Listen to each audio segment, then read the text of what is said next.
Good evening. Nice to see you here today. The North Las Vegas City Council welcomes you to its City Council meeting. There are two public forums set aside for public comment, one at the beginning of the meeting and one at the end. If you wish to speak, please complete one of the blue cards located on the table outside the main entrance or over here to my left on the podium rail. And if you'll give that card to our city clerk, she sits right here, she will pass that on to us. We ask that you limit your comments to no more than 3 minutes, and if we somehow can avoid some repetition, that would be possible. Madam City Clerk, are we in compliance with the Nevada Open Meeting Law? Mayor Lee, yes, we are in compliance with the open meeting. Thank you. Tonight we have the opportunity to have the invocation given by Mayor Pro Tem Councilman Barone, followed by the Pledge of Allegiance led by Councilman Churchill. Please rise.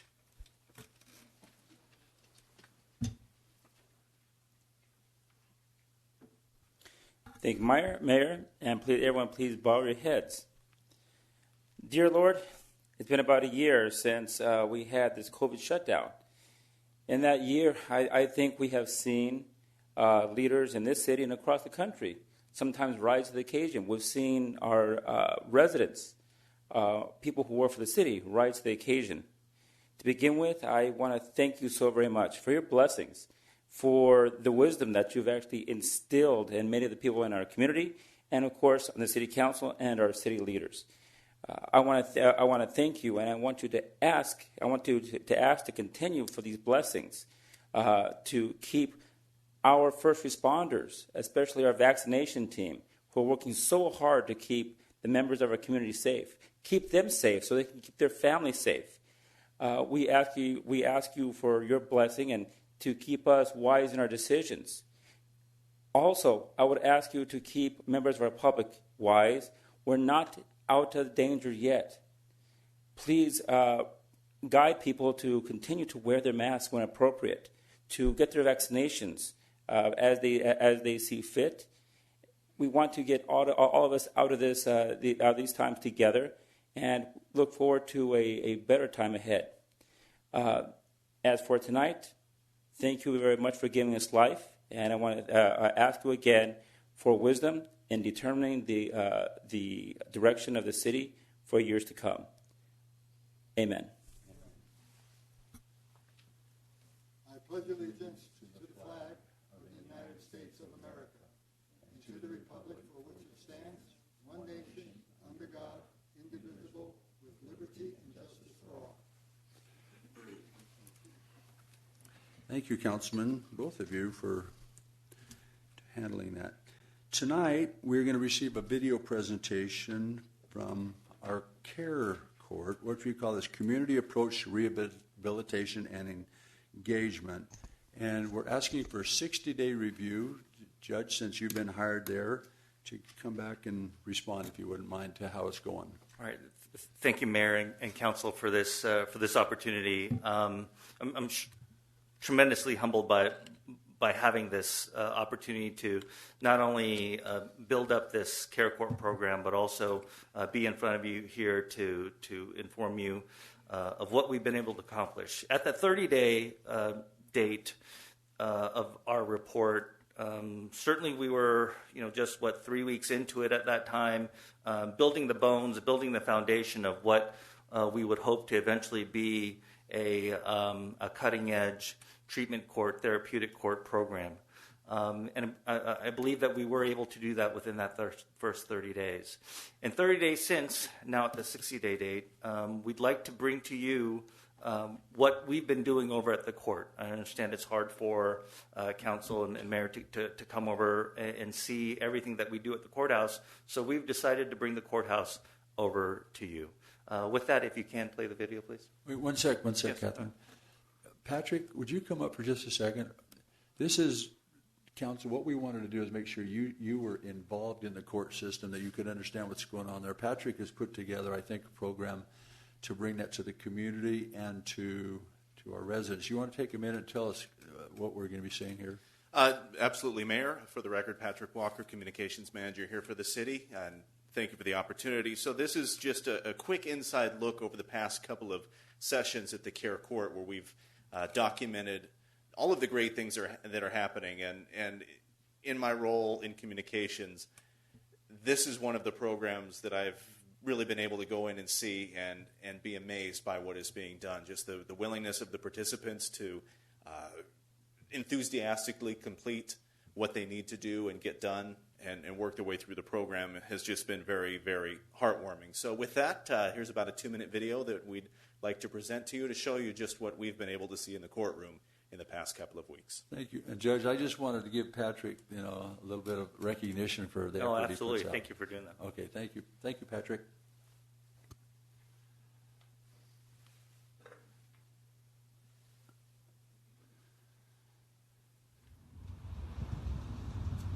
One of your main motivations was to be able to keep your job, or a pretty good paying job that you have, right? Having Judge Lee in this department opening the CARE program, we've already seen a huge difference in terms of the positivity and the hope that we see with people who come in and out of the community correctional center. Not everybody gets an opportunity like this, so I'm going all the way with it, and hopefully I can be successful in this. And this new program allows me to pretty much feel like a free man. They work with me in every aspect. They're kind and polite. It seems like they're just looking out for my best interest, and that's something I greatly appreciate. It's been good so far. They helping me get more education, helping me with job training and stuff like that. I'll tell you what I like is that it's a chance that people can have hope, right? That a mistake is not going to follow them around for the next 80 years. I got a daughter, and I would want her to be in a situation that I'm in, that I was in, So I'm like, okay, gotta do it.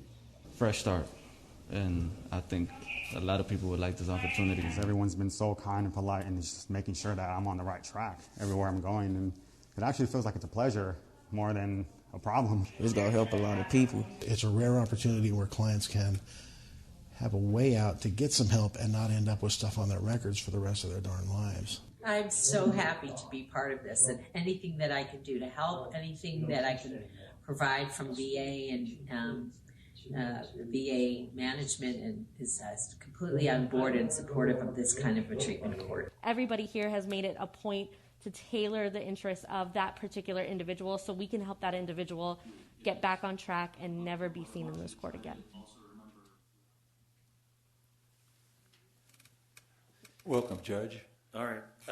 Thank you. And with that, we have a few more other updates as well.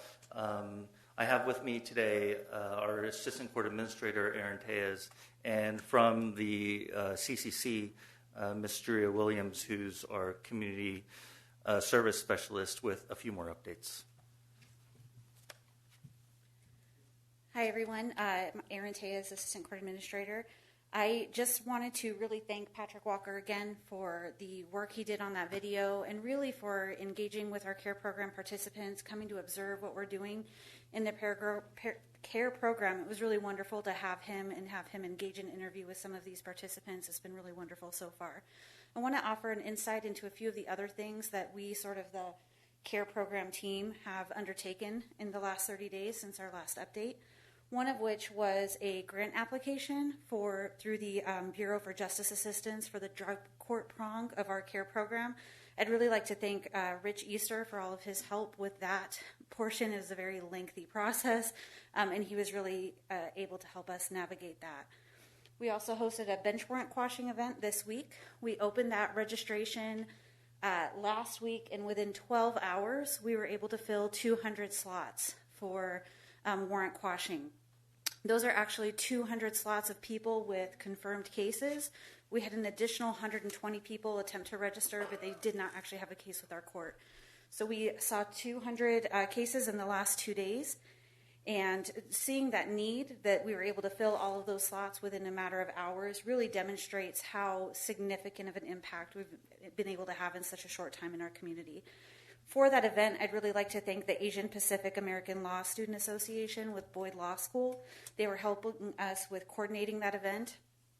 We also had community partners that Juria was able to coordinate in conjunction with Seraphin, U.S. Vets, Workforce Connections, Hope for Prisoners, One Stop Career Centers, and Nevada Women in Trade. They did a really great job of coordinating these service providers that were able to engage with a number of the warrant quashing event participants, which was a really neat thing to see.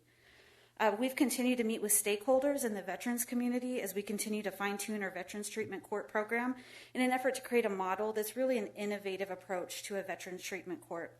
In coordination with Davida Cohen, who you saw in the video from the VA, we've been working on creating a mentorship program specific for our court, and we've seen our first 3 veterans treatment cases thus far. We're also working on deploying some of the CARE dollars with the grants team into developing a pretrial release program with electronic monitoring so that we can get offenders out of custody more quickly. I would also like to take a second to thank Chief Ojeda and Assistant Chief Gravatt and Carlos Stone with the police department. They've developed a button on the pre-book program that's allowing the officers in the field to identify offenders as a potential CARE program participant. And I think we all know that those officers that engage with these people over and over again have a much better idea of who might benefit from the program.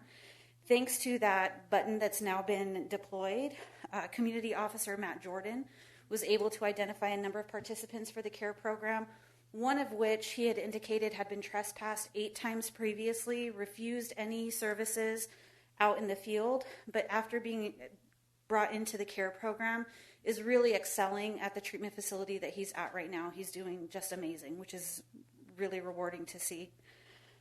We also met recently with Dale Daffer and John Renix and Tom Martins in an effort to reestablish the community service program that we've had before. And the concept behind that is to allow people that offended in North Las Vegas to complete community service hours in that same community in a restorative justice approach. So we're hoping to deploy some training seminars in the next week or so to get that program reestablished, and we're really excited about that. With that, I would like to turn it over to Jaria. Thank you, Erin. Mayor, Council, my name is Jaria Williams. I am the Community Services Specialist for the Community Correctional Center. And I just wanted to go over 3 main aspects of the part that I play in the CARE program. That is the human aspect, overcoming the challenges, and the roads to success. So the human aspect I wanted to outline is basically listening, acknowledging, relating, and understanding. Anytime I meet with offenders, I have to listen to hear, not to respond.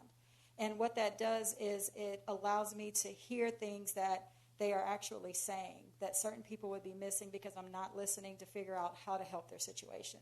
I'm listening to hear what they feel like they need for their situation. Acknowledging their situations themselves, acknowledging the roads that they have gone through to get help, what has caused them to relapse or not get help at all. Relating with maybe situations because of my experience and my background or even life experiences themselves. I'm able to relate with them and meet them on their level. And then understanding, allowing them to see that we're not judging them. We are here to help them, to let them know that we're not here to hurt them. We're here to help them through this program, and also trying to help them understand that you can trust this system. And especially in this environment with social change, it's important for them to understand that they can trust this system. Overcoming challenges. We have presented to Judge Lee an orientation that we're going to put together along with Patrick, so that, because I've talked with people, offenders in the facility, and some of them are just not willing to go in front of the court because they've had bad experiences. They've specifically said, I don't want to go into the court, I don't like cops, I don't like courts, none of that. So what we're going to do is we're going to develop an orientation video that presents some of the testimonials that you saw earlier this afternoon, with a presentation from Judge Lee so they can see who they're working with, who is helping them. And then another aspect of that is, that will help to build the trust in the program. We've had some, even though we do have like a 50% success rate at this point, we've had some challenges where we've had to remand one back to the facility because it just didn't work out. She just wasn't ready. And then some others that felt like this was an opportunity for them to get out of jail free.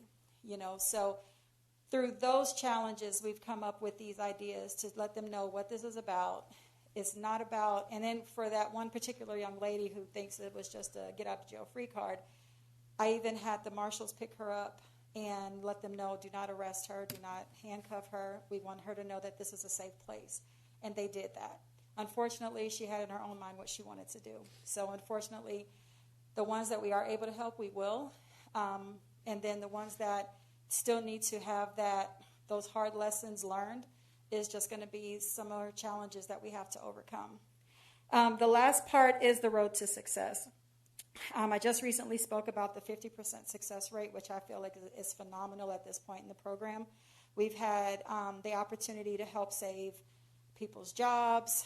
I worked with one mother yesterday. Her daughter was in the facility. She was able to clear her daughter's warrants with the city, so once she was released into the care program, she wasn't transferred to another jurisdiction. And she was also able to keep her job as a security officer and maintain her studies at CSN. Another one, young lady who visited court yesterday, she was in an inpatient facility, and she has an open CPS case, but she presented herself yesterday. She was on time. She's been doing everything she's supposed to do with her program with the facility where she was an inpatient for 2 weeks. And she actually got to that facility on the bus. So those are the success stories I wanted to share with you today with regards to our roads to success. And I look forward to sharing more information with you at a later time. Thank you. Thank you for your time, Mayor. Appreciate it. Well, Chris, it just sounds like the Fresh Start program has really been a success. What do you expect out of the Fresh Start? When I say Fresh Start, it means come in, see us. We'll forget all about the late fees and all the fines and all that kind of stuff. You had this issue. Let's just start again. Right. We'll work on a payment plan. Forget the past. Is that how it's actually working? Exactly, Mayor. And in that bench warrant quashing event, I can't tell you the number of times those participants were telling me that this was the only thing preventing them from getting a job. In fact, one lady held up her phone to me. Indeed is one of these job searching apps, and she had 20 hits for jobs that were available to her, but a traffic ticket warrant that, quite candidly, it was reduced to a parking ticket, and so essentially a parking ticket warrant was preventing her from getting a job. And she was in this vicious cycle, this catch-22 of not being able to pay the fine amount, knowing that she's in warrant, can't get her license back, can't go to the interview, even if she got through the interview, wouldn't make it through background. And so there were countless of those types of cases. And so in summary, you're exactly right, Mayor. That's how it worked. Oh, that's exciting. I have another question, maybe something that the council might ask that. I'm going to go down the line. Isaac, start with you all the way to Pam. You guys have any questions? Thank you, Mayor. Actually, when we were looking here a couple years ago and thinking about how we want to transform justice in our community, we realized, we started putting things together. And I'm really proud of what so far, Judge, what you and what our corrections staff has done with the rest of your with your team, and with our officers being able to be part of this, where they're actually identifying people who might be part. Where I think we're beginning to form the basis, a good base of what it's going to look like in the future. The judge was sharing a story with me about a young man who, I guess at the age of 19, just had a simple traffic ticket they never paid, and then was afraid to come forward. And so he's been in his early 30s. He's been living in fear for over a decade, worried that he'd be pulled over someday and would be jailed for it. So if we just put ourselves in that person's place, the fear this person felt for years, and with measures like this, to bring a new sense of how we do. I don't think our justice system wanted to engender fear in our residents. We want people to comply with traffic laws. We want them to comply with laws that make sense, that keep us all safe. I don't think that we ever wanted to engender fear and stress in people. Judge, you talk about the path that you're on. This thing, it's not a sprint, it's a marathon. And as Dorea did point out, so you have a few setbacks here and there, We're not going to save everybody every time in every instance. But doing something and being able to have some early successes, I think that bodes well so far. And I deeply respect everything that you and your entire team, including our officers, are doing to try to change the way we do things here in North Las Vegas. I'm not sure, but I think we're at. It's not perfect, obviously, and it's a work in progress. And I do ask the public to be patient as we explore these things. But I'm very optimistic here initially. So thank you so very much. Thank you, Councilman. Thank you for your constant support. Really do appreciate it. Councilman? Thank you, Mayor. I don't have any questions. I just want to say thank you very much for what you're doing. I can't believe 60 days have gone by already. You and me both, Councilman. Tell me about it. I think we both have a little more gray hair right. than we were 60 days ago. But, I was speaking at the Sun City Veterans Club last night and kind of bringing them up to date on a couple of things that the city's been doing. And they were pretty much in awe of the fact of our starting this court over here. As a matter of fact, you'll probably be getting a couple of calls from some veterans over there who have some background Great. that would like to volunteer and help you out. Absolutely. And, of course, as I mentioned to you on the phone, that they would love to have you come up there and just give them a kind of a bird's eye view of what the program is all about. Oh, it'd be a privilege for me to do that. And, I also mentioned to them that normally, I think the mayor says, we have two speeds here, faster. But, it was amazing to me that a lot of the agenda items that come to us, this particular item, it flew by us. It just, it was posted, it was voted on, and it was done, which kind of indicated just how important it is to this community and to the council. And of course to yourself for accepting the appointments. And I couldn't think of a better time to have this court open up than to complement the Our Community Correction Center, that new vision that we have to avoid that revolving door mentality over here. So again, thank you and your staff for all that you do. Thank you, Councilman. Councilman Black. Thank you, Mayor Lee. Judge Lee, that promotional video was not just a promotional video. I recognized a gentleman on that video, and he made a mistake, but he is a professional plumber, licensed plumber that works for a reputable contractor here in our community, and your court enabled him to remedy his error that he made and to retain his plumbing license and continue to provide for his family. And so every one of those individuals is a real person with real circumstances and challenges that they're facing, and the remedy and the option that the care court provides for residents that are willing to engage, willing to make the sacrifices and commit to it, the results are life-changing. And so I thank you for what you're doing and for your staff. I think that this will be a lasting legacy in our community for many years to come, and the impacts will be generational as people are able to course correct and be on a good path. So thank you. No, thank you, Councilman, and that's exactly what we're working towards. Councilwoman. Thank you for what you've done so far. And I think everyone has a story. Each one of us, I'm sure, has a past. And I think, a great starting point is that our goal is to help our constituents, our residents. And, when you listen to those people, how they got in their circumstances, each one is unique, and some are ready and some it may take a little bit longer. And I think we just have to be able to service those people when we know that they're ready, and they'll know when they're ready to receive services. Two quick questions. And I always say this word wrong. The QUASH program. Yes. Are we going to do that annually, quarterly, or how is that going to work? Because the minute that we got notice about it, right, my social media pages just went crazy. It was shared so many times. Absolutely. I think, as Ms. Tejas had indicated, how quickly the spots filled up. There is a great need, a great demand. It hasn't been done in quite some time. So absolutely, we plan on doing it again. We were able to, thankfully, affect so many people's lives just in those 2 days.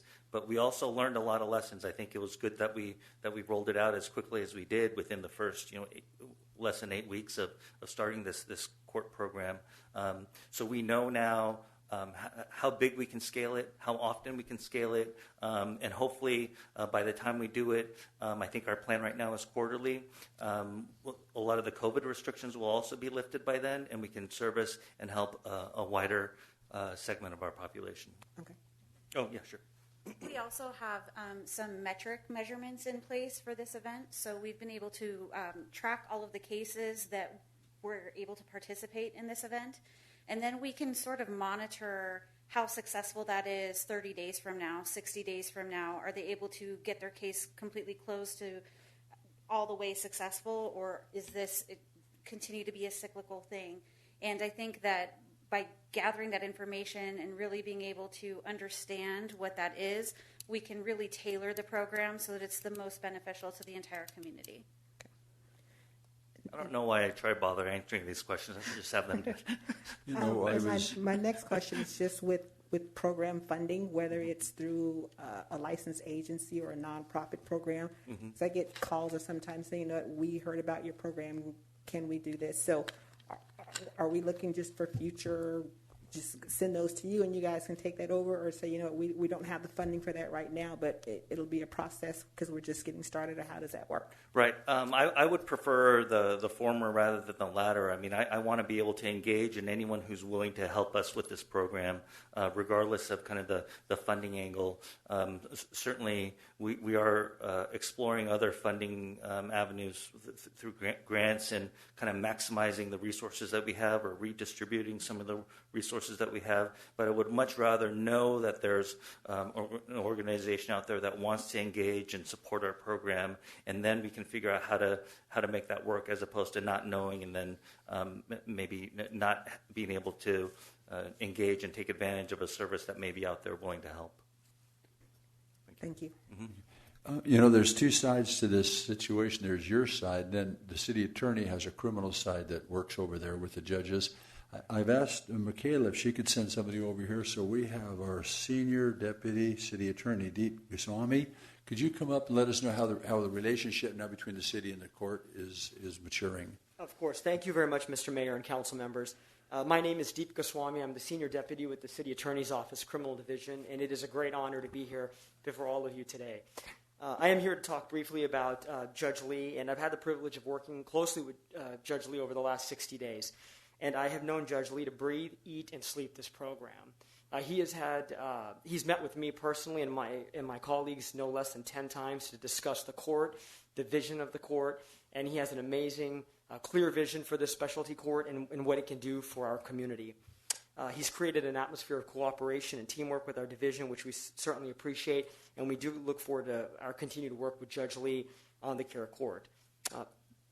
As far as the care court's concerned, it's important as far as it offers options and alternatives in the sentencing and the outcome of appropriate criminal cases. It gives defendants an alternative to incarceration, and as you pointed out, Councilman Brown, it gives them a second chance.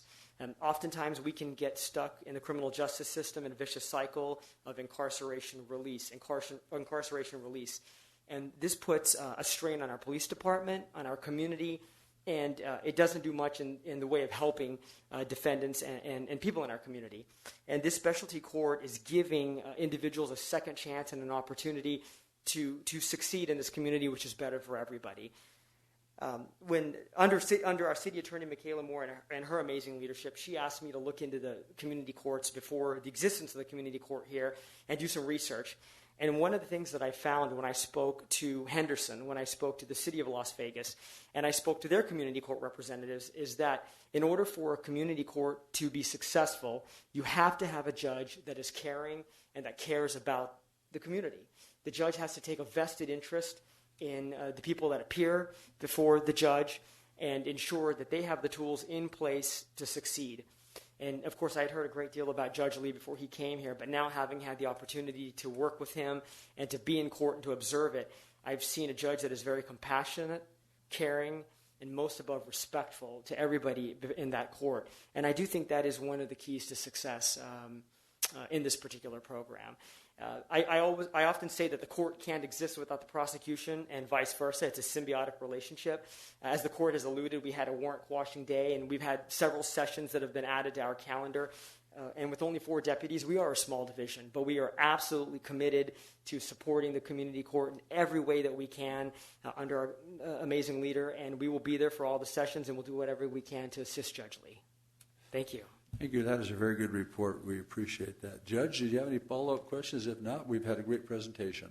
No. Thank you for your time, and thank you for your constant support. And I appreciate this opportunity to be able to show a little bit of what our court has been able to do. Okay. The only thing I'd ask, when you get the community service program going, you know, the update where people go to the park and do some stuff like that, maybe 6 months from now, would you come back again and tell us how that program's working? Yeah, absolutely. We definitely will. Thank you very much. Any other? I see none. We've had a good presentation. There's no vote on this, so we're going to move on. Thank you, Judge. All right, thank you. And you can leave the building now if you want. I know you have work over at the courthouse. All right. Moving on to the council items. Councilman Barone. Yeah, Mayor, thank you so very much.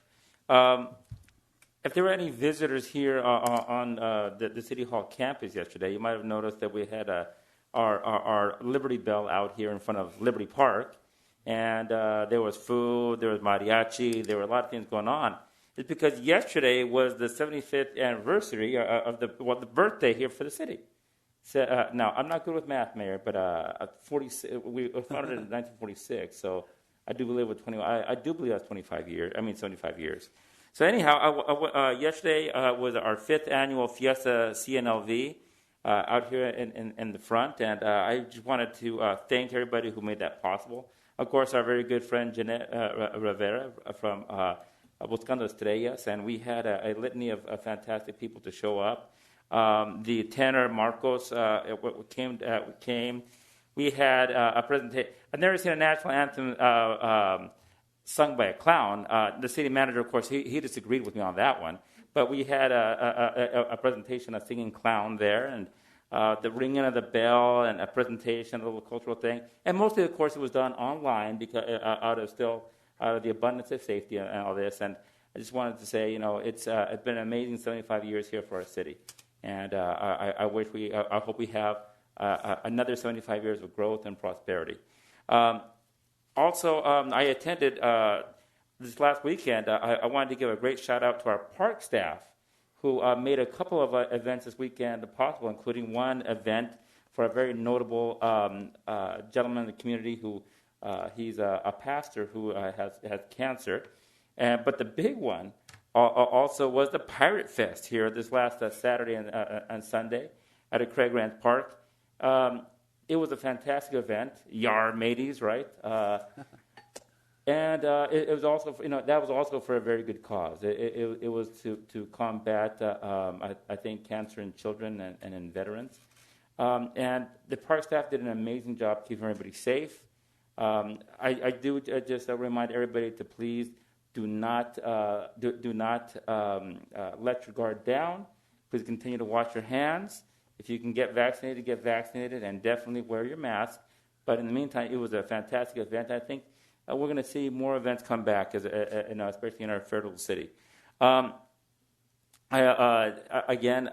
was really, really happy for the transformative justice, actions that the court did here with the quashing events and making a difference in people's lives. But another one, of course, I'm wearing purple. I'm wearing my purple tie here because this is Crime Victims' Rights Week. And so I just wanted to go ahead and talk just a little bit. I think my colleagues here are also going to talk.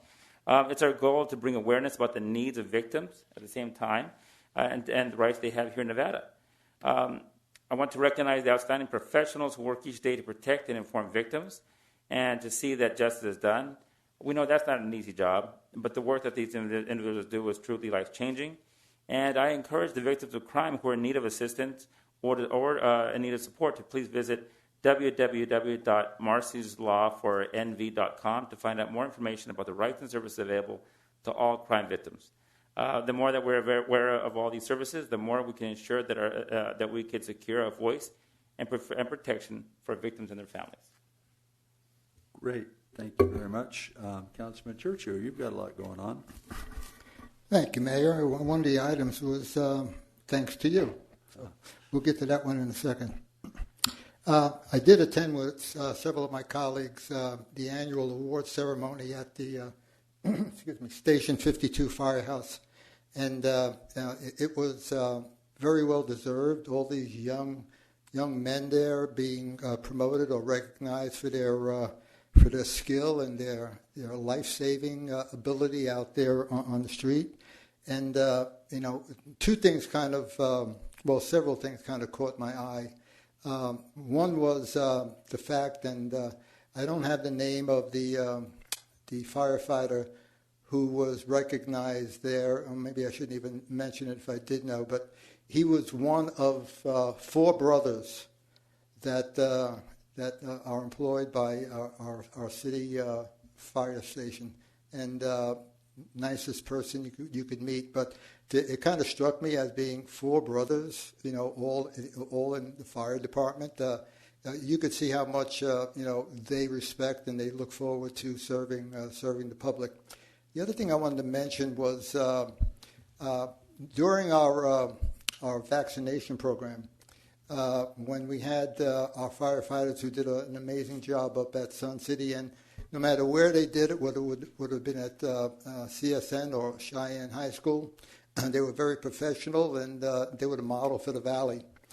But there were one person that was really there all the time, and that was firefighter Frank Simone. And I didn't realize that Frank's son was also being recognized Saturday, Ryan Simone.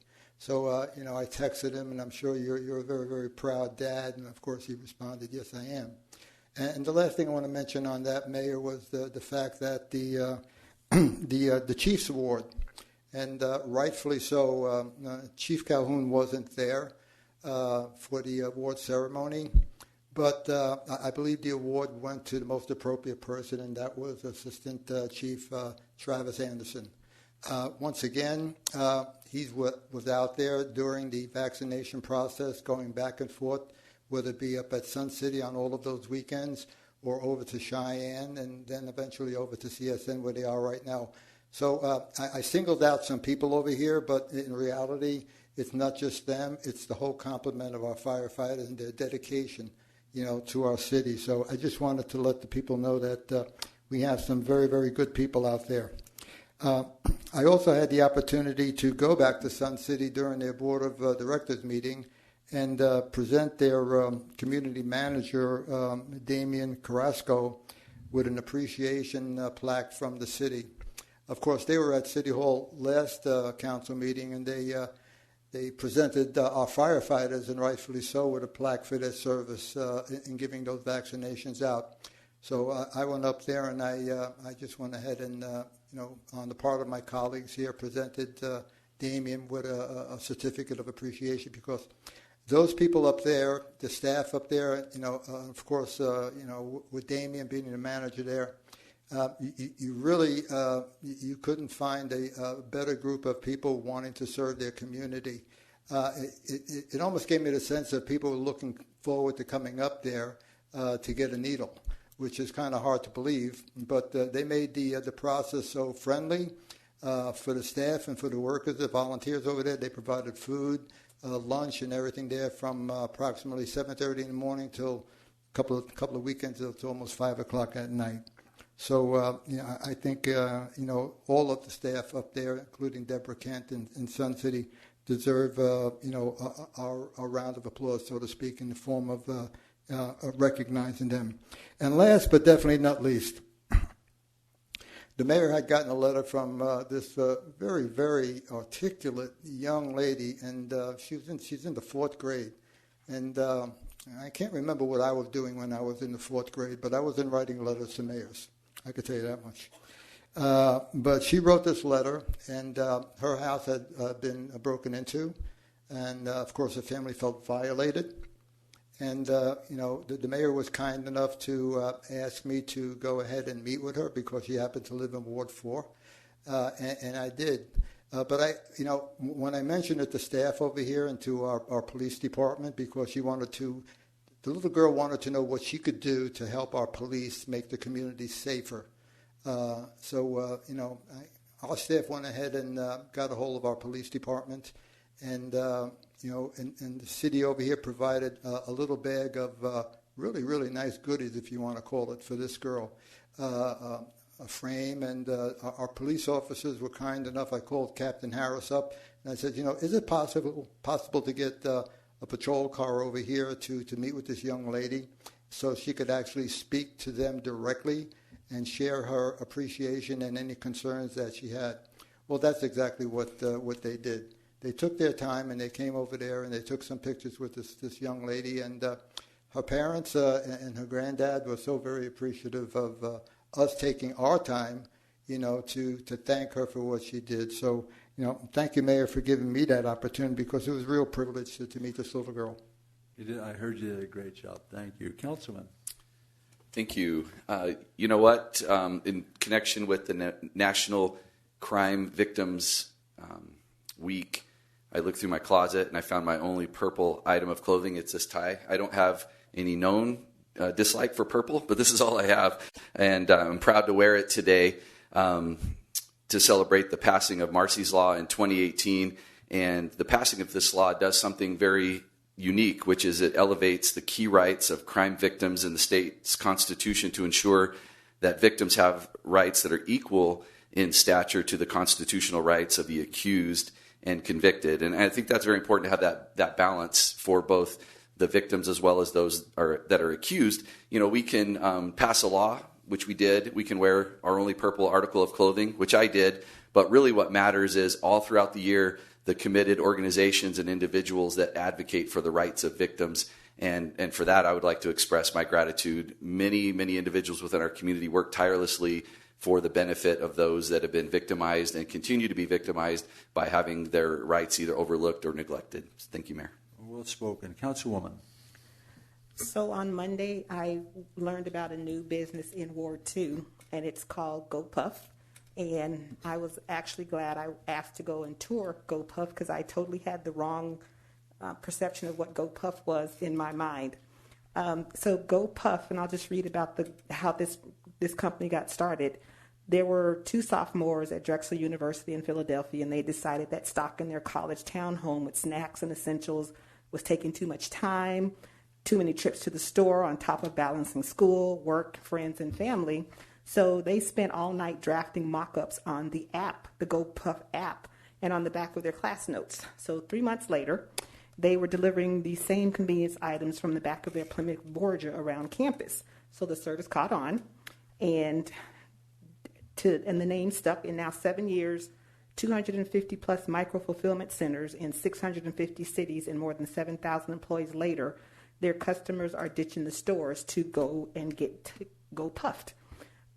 So their motto is that they will deliver everything that you need except for produce and meat. So if you need baby and pet supplies, essentials, over-the-counter medications, everyday needs, snacks that are affordable. So it kind of reminds me of a CVS or 7-Eleven type products.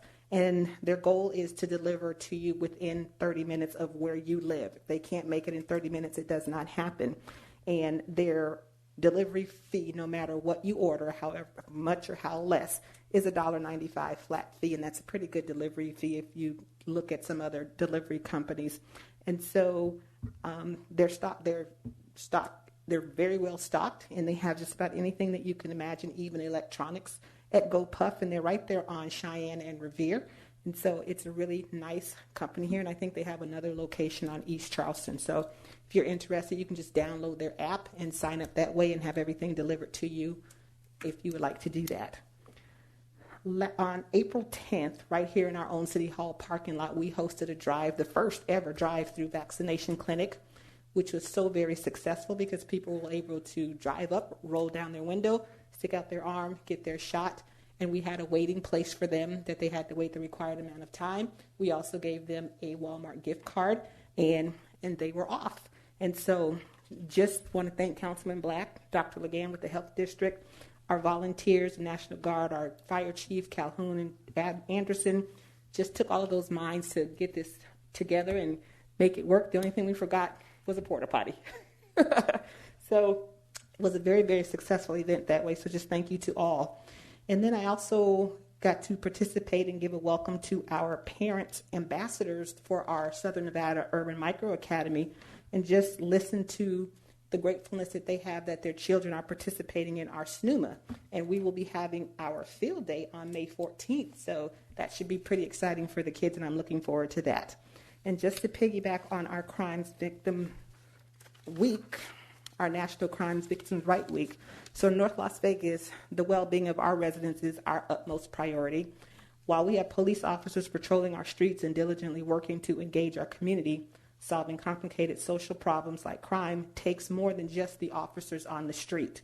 We need to raise awareness among our residents and work together to prevent crime. That's why I stand with the victims and survivors of crime, and I am so thankful of all the various organizations that do their part to provide victims with services and assistance. It's vital that the victims of crime are always treated with fairness, dignity, and respect that they deserve. So I urge all of us to continue to be advocates, along with our residents, to ensure the safety of all. And together we can support victims, build trust, and engage our community. Thank you, Mayor. Thank you very much. You are so busy in your districts. I'm so proud of you guys. Moving on to the public forum.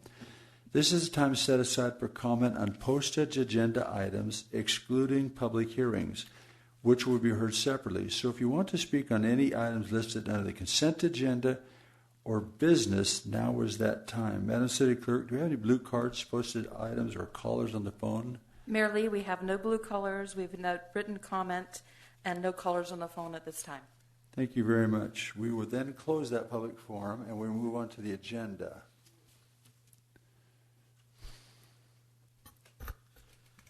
I was teasing the clerk about having no blue collars. Blue what? Blue collars. She said blue collars. Oh, well, I'm sorry, excuse me. Do you have any other callers? No, none she said at it. all, You Mayor. didn't say it. Item 1, approve City Council regular meeting of April 21st, 2021. Mayor and Council, it's our recommendation that item 22 be continued to May 5th. And with that change, it's our recommendation to approve the agenda as amended. Thank you. Council, any comments or questions on this item? If not, the chair will take a motion for the agenda as amended. Just one quick comment, Mayor. I wanted to thank our friends at the Regional Transportation Commission for various funding that's going to go for improving the life and traffic here in North Las Vegas. And unless someone else wants to say something, I'd like to make a motion to approve. Okay, well, we have a motion. Council, any other comments, questions? Seeing none, please cast your vote. Items approved. Moving on to the consent agenda. Mayor and Council, the consent agenda consists of items 2 through 18, and it's our recommendation to approve it as published. Thank you. Councilor, any comments or questions on the consent agenda? If not, Chair will take a motion. Move to approve. We have a motion. Please cast your vote. Items approved. Moving on to public hearings. Mayor, Council, item 19, approve ZN 34-2020 and pass and adopt ordinance number 3067, an ordinance related to zoning, reclassifying approximately 2.37 plus or minus acres in the zoning map of North Las Vegas from a C1 neighborhood commercial district to a PUD, PID, Plan Unit Development Plan Infill Development District, ZN 34-2020, Diamond Valley Active Adult Community for a 59-unit senior multifamily complex for property located west of Valley Drive, approximately 270 feet south of Craig Road, and providing for other matters property related thereto. Thank you very much. I'm going to open the public hearing. Madam City Clerk has given me some blue cards for some comments. And I've got one here from Ms. Renee Wolfman. Pardon me, let's have the presentation, and then I'll get to it. That's okay. Way too fast. We took so long getting the meeting started. I'm ready to get going on it. That's all right. Good evening, Jennifer Lazovich, 1980 Festival Plaza Drive, here tonight on behalf of the applicant. Could you do the overhead, please? Thank you very much.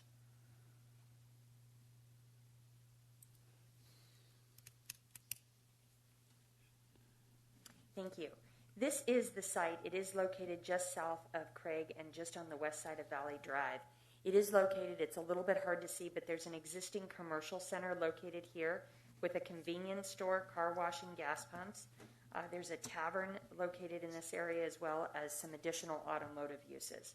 The site that sits here sits in between this commercial development here and the residential to the south and west of us. It is considered an infill, so we are here tonight asking for a zone change to PUD, PID, noting the infill nature of the site. The site's currently zone C1, as is the commercial that's immediately to the north of us, and we're asking instead, as I just mentioned, to go to PUD, PID for a senior 55 and older multifamily project. The project would consist of approximately 2 buildings with a center building in between, which would house the elevator. As Mr. Jordan indicated when he read the staff report, there would be a total of 59 units spread between 1-bedroom units as well as 2-bedroom units. What's important to note about this particular site plan and the advantage to doing this type of project rather than the commercial project, which is what it's zoned for, is any kind of commercial project would be built along the south property line to get as much visibility from Craig Road to the north as they could. So the buildings, if you were to build a commercial project, would be set back very close to the residential homes that sit to the south and maybe even to the residential homes that sit to the west. In this particular case, what we've done, this is building number 1. The distance to the southern edge of building number 1, so from this location to this location, which is our southern boundary, is 58 feet. In this particular instance, though, there are no units that look south. This is the side of the building, and while there are small windows there, it is not anybody's individual unit windows that would face south. So the distance in separation here is 58 feet. The distance to the west from the homes on this side from building number 1 is 157 feet. So building number 1 is set back over 150 feet away from our west boundary. And finally, building number 2 is set back 114 feet from this south property line. And in between that area, of course, we have a landscape buffer that runs along here and a landscape buffer that runs along the west side. In this location of the site plan, we're proposing to do a community garden as well as an activity such as bocce ball. There is a condition on the staff report that requires limited hours of operation here so as not to impact the residents with late night events of any kind. So we've agreed to that condition. The project would be accessed. It's gated and it's proposed to be accessed off of Valley Drive. It's important to note that any type of project that's approved here would have some kind of entry off of Valley Drive. And while there is some cross-access allowed to the commercial project to the north, we are showing an exit-only gate here. The entrance into our site would be here, but we thought it would be good to provide an exit-only to immediately get to Craig and go through the commercial and try to lessen any of the traffic that would be on Valley Drive. We are meeting parking requirements. 74 spaces are required, and we're providing 77 spaces. One thing I do want to note is at the Planning Commission meeting, there was a request for us to build a secondary redundant 8-foot tall block wall. And initially I answered that yes, we would do that, and I suppose we still could do that for members of the council to know. But the trade-off is that we would lose landscaping. If you build a secondary block wall with the footings and things of that nature, you're going to lose some of this landscaping that we have right here. Right now our trees are spaced at 20 feet on center within this landscape buffer along the south and the west. And my concern is that if we put in a second wall, you don't get the height of the trees that of course grow far above 8 feet, and you lose some of the intense landscaping that I think is meant to be and intended to be along the south and the west boundaries. So I do want to just note that as we considered it. The project is proposed to be 3 stories. That said, it is 35 feet maximum height. Actually, our maximum height is 33 feet. The reason why I bring that up is that the permitted height in a C1 district is also 35 feet, so we are not increasing the height above what is allowed in the C1 zoning district. And finally, as I mentioned before, if this project were to develop as C1, you could do theoretically a 35-foot tall building set very close to the south or the west. Again, the advantage of doing this type of residential project is to pull these buildings away and as far away to the north as you can get to add that distance separation between the south and also the distance separation to the west. We appreciate staff recommending approval of this item, and we also appreciate the Planning Commission recommending approval, and I'd be happy to answer any questions. I have one, but maybe I'll wait. I just want to know, when you say senior multifamily, explain to me what your... So it's meant for seniors. We have a condition that requires any of the people who live in this must be 55 or older, and by multifamily it is for apartments. So that is the end of your presentation at this moment. Please stand by. I'm going to open this up to the public now, okay? So I went a little ahead of myself, but I had a public comment request received, and this one is from Ms. Renee Wolfman. Now, she sent this to the council. It'll be put in the record, but is she here at this moment? Okay, we'll put this into the record. The first person that I'd like to invite up is Amanda Bruner. I hope I said it right. Ms. Bruner, please come forward.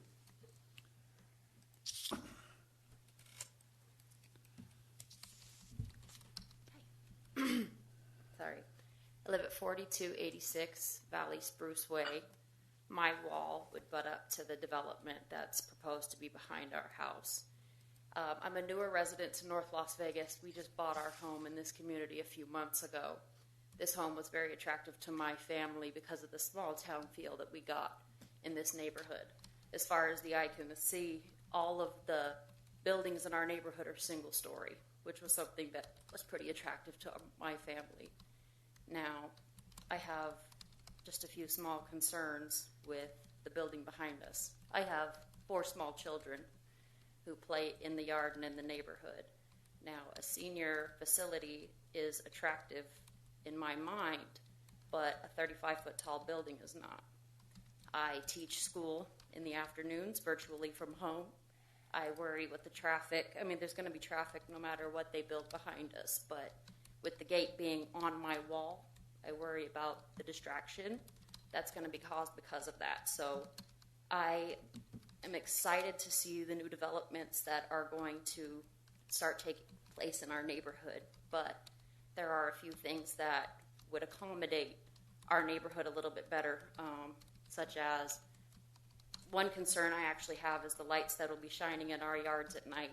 If the developers would be willing to put shaders on the lights so that my children can sleep, their bedroom walls are on the back. And something at the last meeting they were saying about deciduous trees being along the back wall. We would request possibly evergreen trees and possibly considering a double story instead of a triple story. When my children are in the backyard playing, I understand that they're seniors, but I don't know who's going to be watching my children all day while they're in the backyard. And that is a concern of mine. Also, along with the trees, I would propose some sort of a wind belt, which would be layers of landscaping. So not just trees, but also a hedge. It acts for noise suppression and kind of keeps the sound out a bit, which will help the cars driving by. Just small things like that that can be considered that would make the blow a little bit less for us whose wall is going to be facing these apartments. And that's about all that I have for right now. Just the lights, the sounds, just the little accommodations that could possibly be made for us. Thank you. Thank you. Ms. Bruner, I wrote those things down. I'm sure they'll be answered. Carla Ortega. Ms. Carla Ortega, are you here?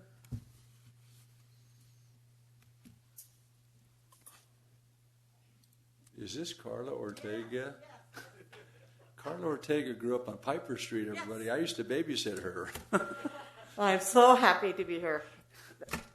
All of you don't know, he used to babysit me and my siblings, and our mothers were best friends. If you don't mind, I'd just love to take this off. Yeah, you're welcome. I hear better that way. Good.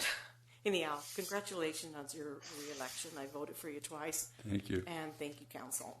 Well, as John Lee knows, and I am a native Las Vegan and of North Las Vegas. I've lived here 62 years.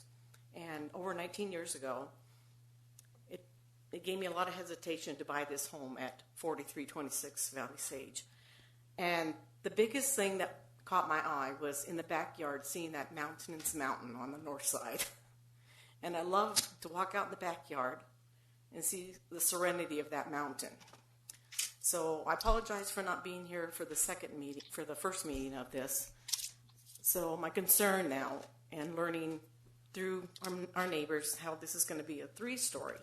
Well, my wall is right there. I'm like probably 3 houses, or not 4 houses from the corner. And I'm not opposed to this senior development. I'm thinking anything over 55 and older. Well, shoot, I'm 62, so. But I'm not sure of the traffic. Again, just like Amanda said, the lighting. This 8-foot wall. There goes my singing. There goes my view, and all the traffic. I don't know what's going to happen. How many 59 units can go in there? I'm okay with the 2 levels. I'm not okay with the 3 stories. I don't even know how far or how high 3 stories could be, but I know it's going to wreck my view. And I just feel that all my privacy is going to be gone. I know 19 years ago, this lot behind me has been quite dusty. And a lot of people have been trying to get something going back there. And I'm glad they finally took down the speaker from Fabulous Freddy's. Press your feet on the brake, take your hands off the gear. And I heard that for a while, and then we finally took that off because we heard that 24/7, 365. I'm just concerned about this 3-story. I'm not opposed to I'm okay with the senior, but senior 55 and older. I'm just concerned about the 3-story, the 8-foot wall behind me now, because like I said, my wall is right behind that. Thank you, Ms. Ortega, and thank you for coming to City Hall today. All right, and thanks again. Next, we have Michael Sweet. Michael, please come forward. Thank you.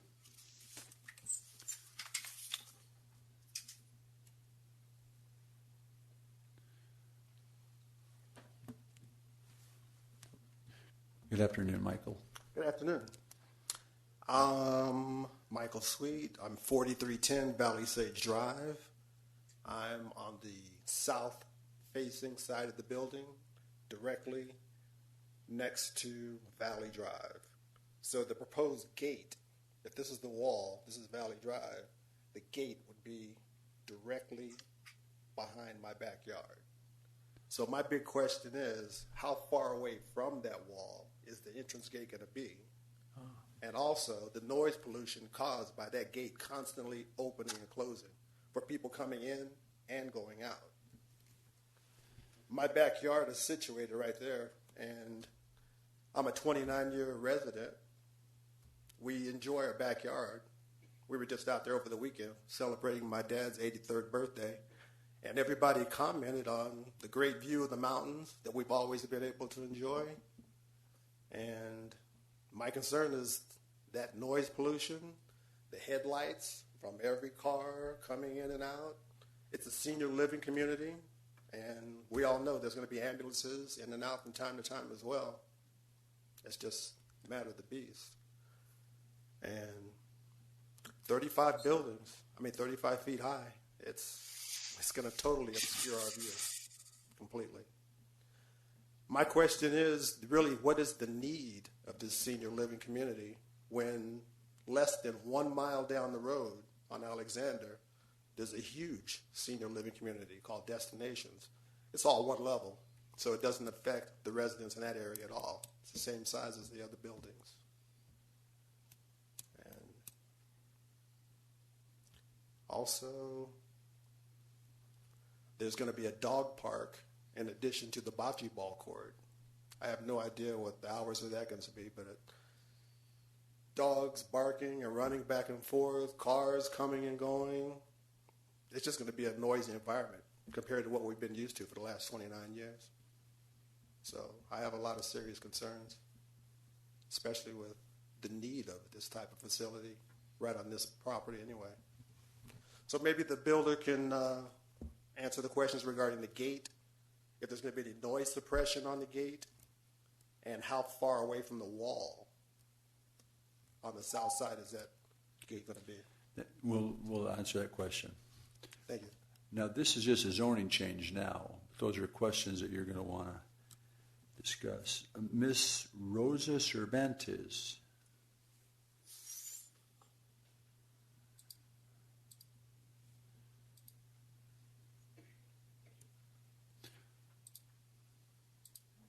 Welcome, Miss Rosa.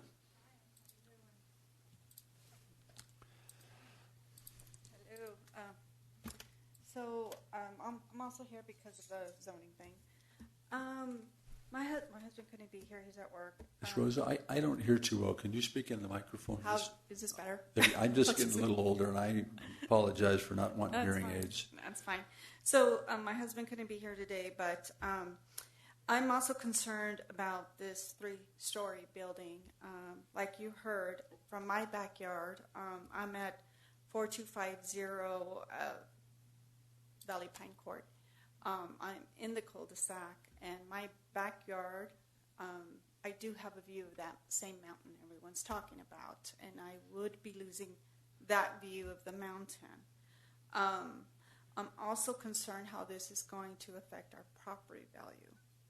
I mean, 3 stories, that's really high, and we're all single stories. I will lose the view of that mountain. So I'm just concerned about that. I'm also concerned about, if this does pass, it probably will, but it's senior living, but years down the line, are they going to change this contract for younger people, or will it change into Section A? I mean, I don't know. That's what I worry about, what's going to come in the future, because, again, property value. So those are my concerns.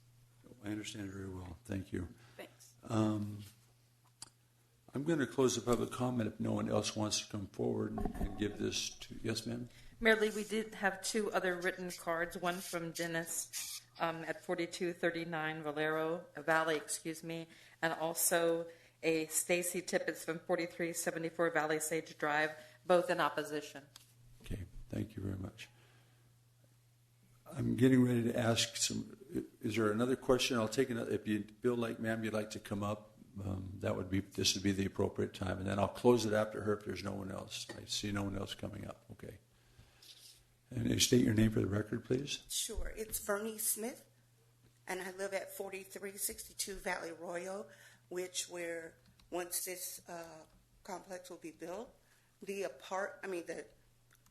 parking would be in my backyard, and the bocce ball area probably the dog situation. That whole thing with the lights, because that's the side where my bedroom is, and that would cause an issue with sleeping at night, definitely. The whole thing, I agree with everybody saying the 3-story is a little much. It's because you can see right into my backyard for who's ever on the 3rd floor, and a few other people that live to the right and the left of me. So if that can be changed, then maybe they can drop it to a 2 level if it's going to be there. And the whole thing with the 55 years and over, they can say that that's what that's going to be, but they can have kids or family members living with them. Once they're in, you don't know who's going to be living there. And then by it being kind of like a complex, people are always out in the parking lot making tons of noise. Because I've lived in apartments, and it's always parties and issues, but you don't really have any control over that once they're in the unit. They might, they do what they do to get in, but then a lot of people end up staying that are not 55 and over. So, Thank you. Very much. Thank you very much. So, seeing no one else come forward, we're going to close the public comment. I'm going to ask Ms. Lazarevich to come back up. You've heard from the residents, and then I'm going to turn it over to council.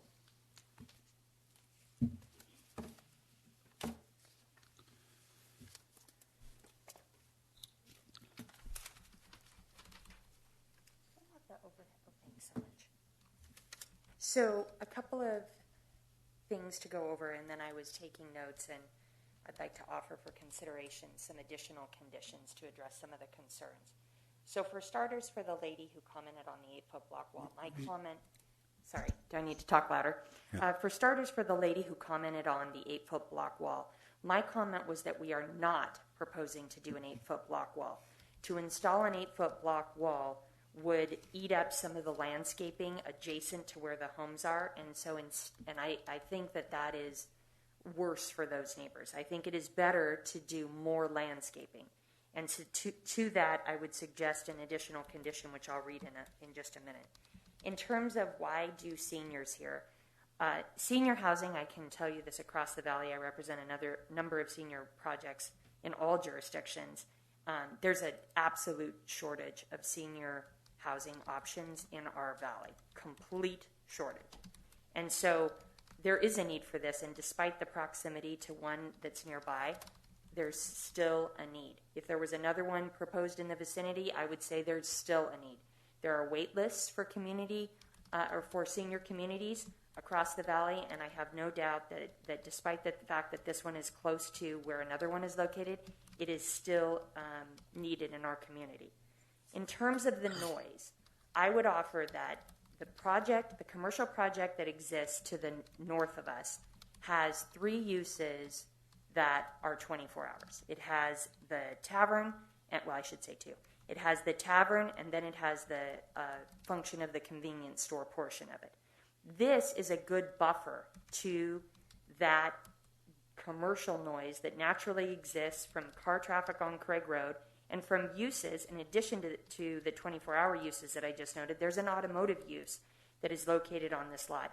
Again, this lot is hard zoned for C1, and so if noise is the concern for the neighbors, and I completely can understand and respect it, doing a project like this that's 55 and older will help buffer noise that can come from the commercial project here and that wouldn't be buffered if a commercial project got built on this lot. Then you would have noise from the commercial project if it got built on this lot. In terms of could this turn into something else, we have agreed to a condition, and the whole point of this is to do a community that is 55 and older. It is not intended to turn into families to live there or anything of that nature. It is 55 and older, and there is a condition on the application that requires this to be 55 and older. In terms of the landscaping and light, let me just make a comment on the gate.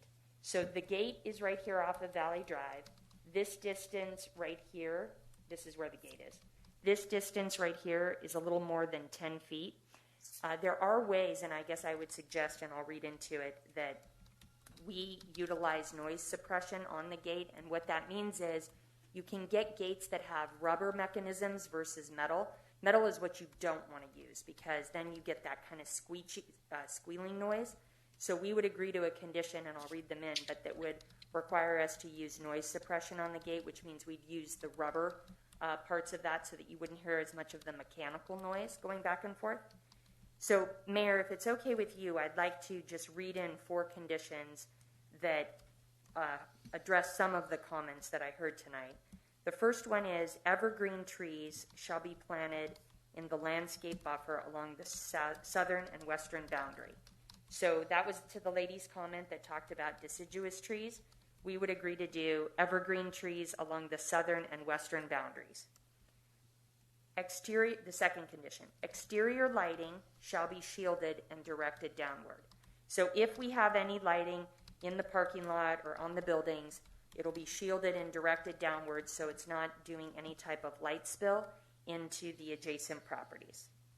The next condition, and this, again, I think tries to address the privacy concerns that I'm hearing. And so right now the plan that we submitted shows these trees along the southern and western boundary spaced at 20 feet on center. So we would suggest that we change that and we do a condition that says trees shall be spaced at 15 feet on center along the southern and western boundaries. In addition, trees shall also be planted within each of the parking lot diamonds along the southern boundary. So you get a staggered tree effect along the southern boundary. And to the lady's comment about making sure there's bushes, yes, that's part of it as well. There will be bushes in between the trees, so it's not just trees and nothing else. There is a a planting palette that includes bushes in between the trees. And then the last additional condition that I would suggest is the use of noise suppression on gate to address that noise issue. I have written these down so I can provide a copy to the clerk, but those are the suggested additional conditions that I would offer to address some of the concerns I had tonight. Thank you. Councilman, I'm going to turn this over to you. There was a question about who monitors the age restriction. And maybe you can take that, Jennifer. And the last one was traffic counts. Are we assuming the proper traffic counts? On the traffic, we had, and I can dig it out of this file, but we've analyzed this as a commercial project, and of course we know that we have to provide 74 spaces per code for the number of people here, which is 59.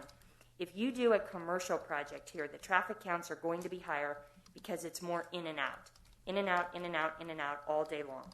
Whereas if you have a residential project, in this case senior, the traffic counts are a little bit lower, A, because it's senior, so typically only one car rather than 2 cars per household or something like that. And there's just not as much of the in and out. They may come in, if they have a job, they may leave in the morning, come back in the evening. They may not leave. So there's just, by nature of the type of use that it is, there is simply going to be less traffic as compared to commercial. And Mayor, the final, what was the other? Traffic count and age restricted. Age restricted. So I represented a number of these projects across the valley. They have all come with either you ask for a use permit to be senior, or in this particular case, we've asked for a planned unit development and a condition to be senior. And in not one have I ever heard of a scenario where it has turned into something other than senior. There's a condition on the land use that requires it to be senior. So it cannot be anything other than that. Thank you very much. Councilman Black, it's in your district. Yes, thank you, Mayor Lee. First, I wanted to say the residents that came out today, I appreciate you coming, and one particular reason why I appreciate you coming is because many of you, if not all of you, I wrote everyone's name down, your thoughts, concerns, and your address, and most everyone not only expressed reasonable and valid concerns, but also many of you expressed potential solutions or ideas or remedies, and real time, some of those, it appears, have been contemplated by Ms. Lazovich. So I just thought that was fantastic. Not just a matter of we don't like it, these are the reasons why, in the end of story. So I just wanted to thank you for that. Where I live on Tropical and Simmons, I moved there in 2000, and Ann Road and Simmons was a stop sign. No Albertsons, no Star Nursery, no condos right behind Albertsons, no storage place, no banks, no taverns. And over time, as a resident, you see these vacant lots and you see them, proposals come on and you pay attention and you have a little bit of fear and trepidation. You wonder what's coming, or if the house next door becomes for rent, who's going to be my neighbor? And those are valid concerns. But as time has gone on, my house value, when I bought it, it doubled. And then it plummeted below to what I paid for it, and now it's back up to double. And so it's interesting how the market forces and then the development and growth of our community coincide, but also aren't exactly entirely related. When I think of this parcel, I compared. So it's a blank canvas right now. It's a vacant 2.5-ish acre lot, and something's being proposed here.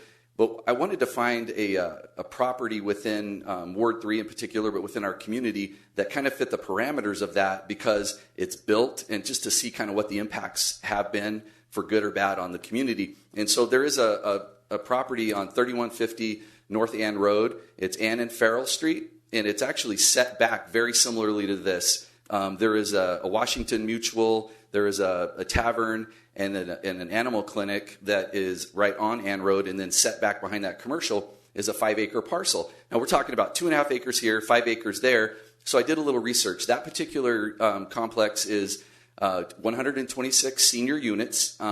It's about 24.5 units per acre, very comparable to this one here. One difference distinctly is that it's a low-income tax credit finance property, meaning it's income-based or low-income senior properties. This one here is market rate. But that would be one distinction that's really not super relevant. I just wanted to point that out. But it is 3-story. It's built by the owner of the property, built it, is managing it, and controls and I believe that's the case here as well. So I just look at that, and I reached out to, because we want to create good projects in North Las Vegas. Change is change. Change is sometimes difficult, but we want to create a good project. And we have all these infill parcels throughout our community, and we see development happening in them. And we have great opportunities with infill projects, but we also have some challenges and concerns because of the existing neighborhood. So I reached out to our police chief, and I wanted to find out, at Madison Palms, a comparable senior development, age 55 and up, what have been some of the issues relative to police calls or calls for service. And so since October 1st, 2020, there were 12 fire department calls, so a 6-month period. And I'd be willing to share this with any of you that I gathered this information. There were 2 welfare checks, 1 stolen vehicle, 1 theft from a vehicle, 1 natural death. And so I asked the police chief, how does this compare relative to other multi-unit or multi-family apartment complexes? And the chief and the deputy chief both indicated that this is very, very low. There were no noise concerns or complaints. Someone mentioned about ambulances coming to senior complexes, but that could be a factor in any residential community. But I just wanted to share with you that I wanted to look at an existing property that has been in operation for about 2.5 years or so, maybe closer to 3, to see what impacts it's having. It's situated very similarly to this particular proposal. One question I would ask Ms. Lazovich, or if Mr. Jordan is on the line, is the condition on this land use would be to age-restricted uses of multifamily 55 and up. If down the road someone wanted to sell this parcel and perhaps repurpose it for no age restriction, could that be achieved? And if so, would it have to come through Planning Commission, City Council again, or could someone unilaterally change it? Because that is a concern. Mayor, Council, if I can address that. Since this is a PUD, and there are specific conditions related to this, and of course one of those conditions is that this be limited to persons of age of 55 years or older. If somebody were to come down in the future, decide to repurpose this property, say to just regular multifamily housing that could be rented out to anybody, it would actually require an amendment to the PUD, so they would actually have to go through the whole public hearing process again, go back to the Planning Commission, and obviously back to the City Council for that amendment to be considered. And of course, at that time, staff would raise some concerns with it because of the parking primarily. This development is parked for a senior apartment complex. It is not parked for regular apartment complexes. The parking, as a matter of fact, would probably almost triple. And of course, they would not have the room to be able to do that. So there would be concerns brought up by staff if that were ever desired in the future.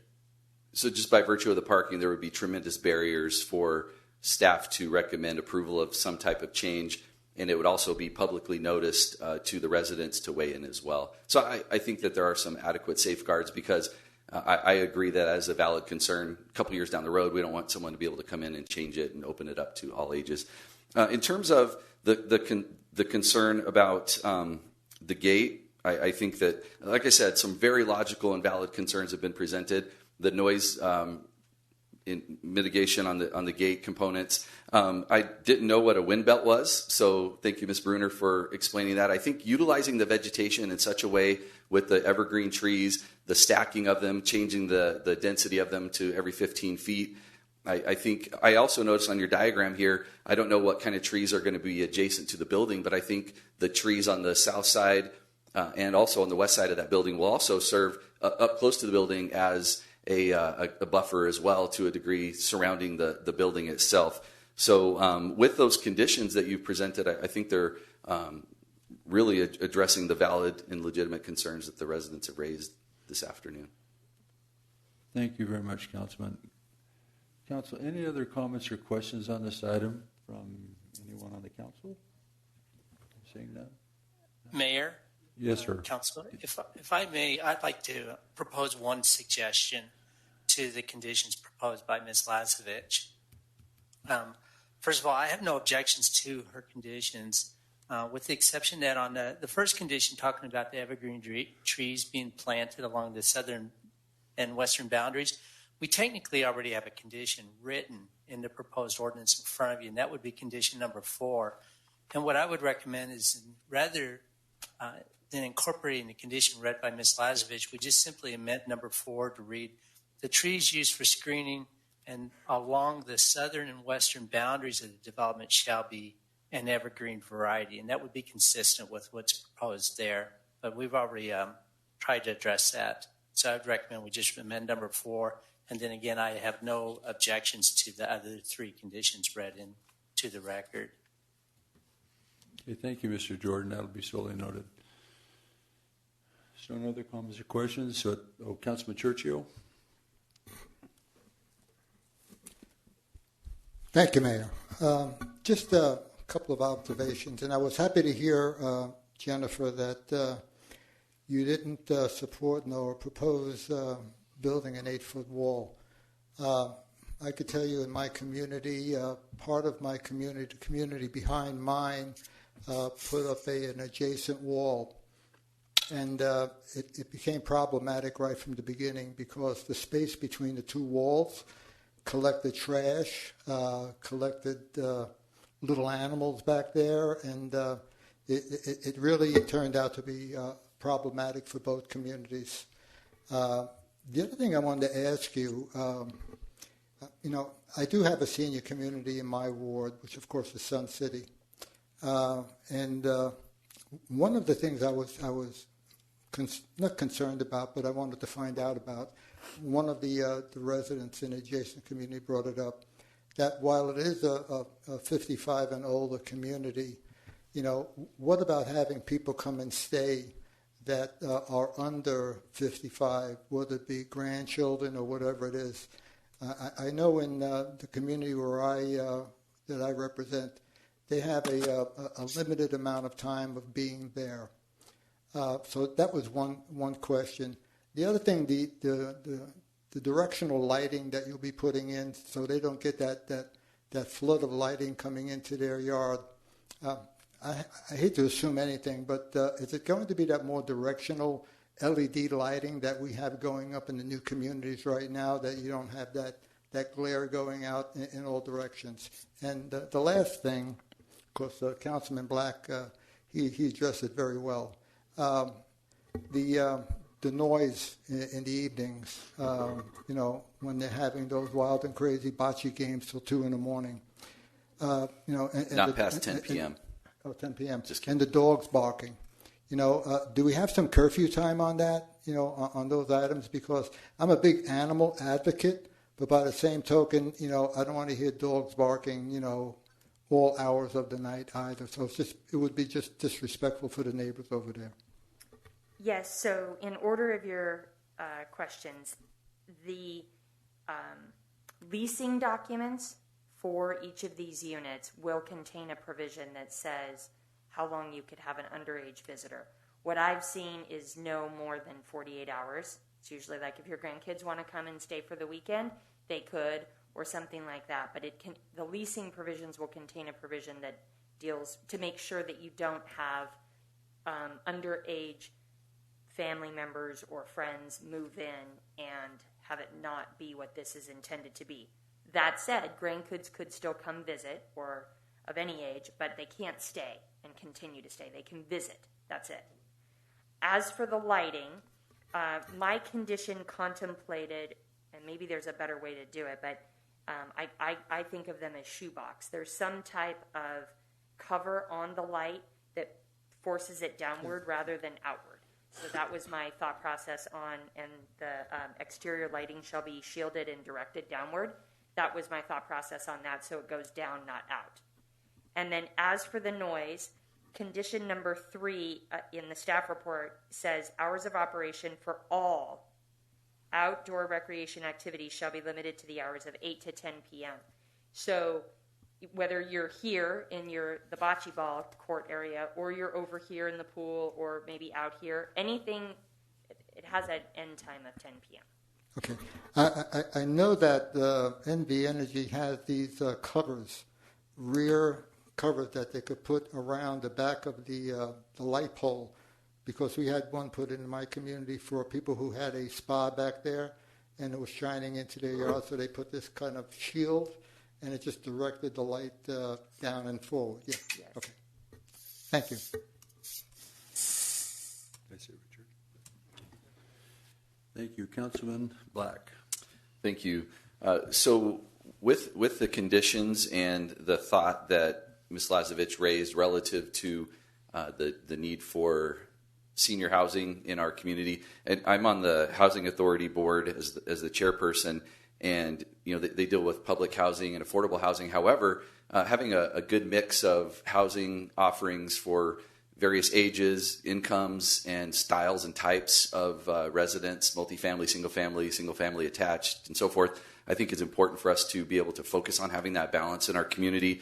I think with the conditions in place, really to try to preserve the level of privacy that the residents are accustomed to, as well as I believe entitled to. The light pollution, mitigating any light pollution and unnecessary. I mean, we live in an urban environment or suburban environment. There are noises. It's inevitable to hear a variety of noises, but the elements of it where we can control, such as noise suppression on gates and curfews and times and things like that, I think it's very important, the lease document. And one thing that I would want to end on is a project that's being quality built, owned and operated, or owned and managed and maintained professionally and properly, I think can be an asset to the community, and that's what I anticipate for this particular project. So with that, I would like to entertain or offer a motion to approve ZN 34-2020 and pass and adopt ordinance number 3067.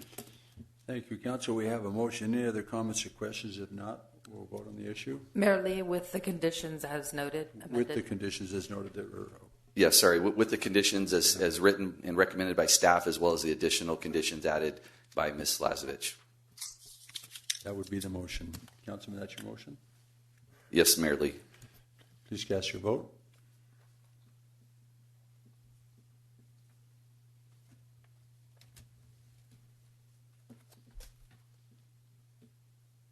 Items approved. Thank you. Moving on.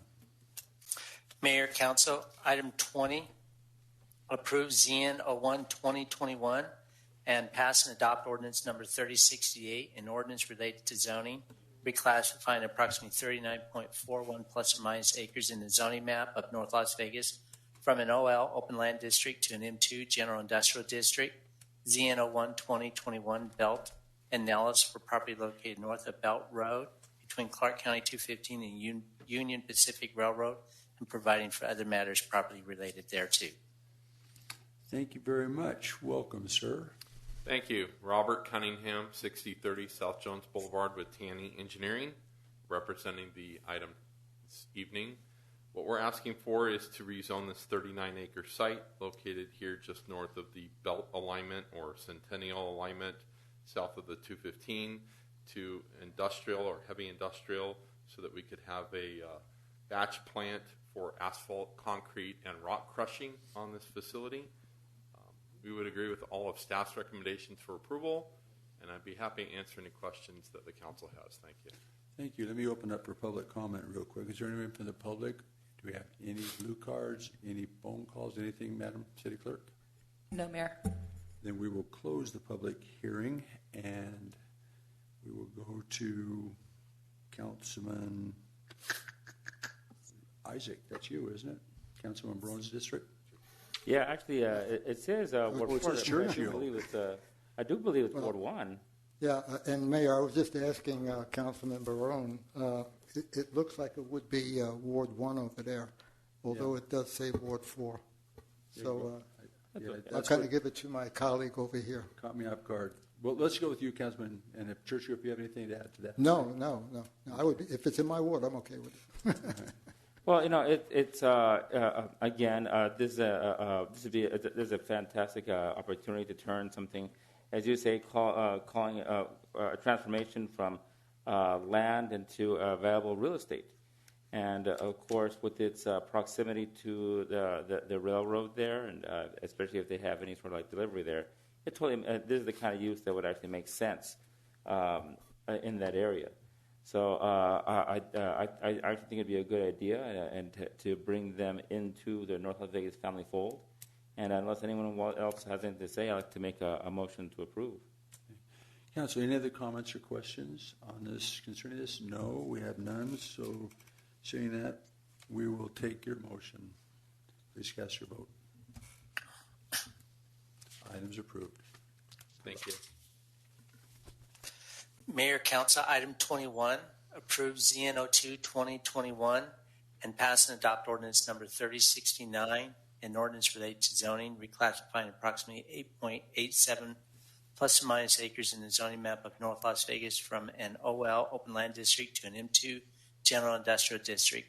ZN02 2021 Tropical Speedway Commerce Center 2 for property located at the northwest corner of Tropical Parkway and Beasley Drive and providing for other matters property related thereto.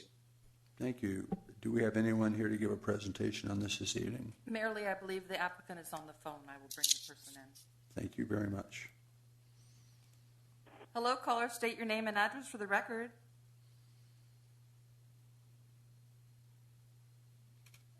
Hello, caller. Hi.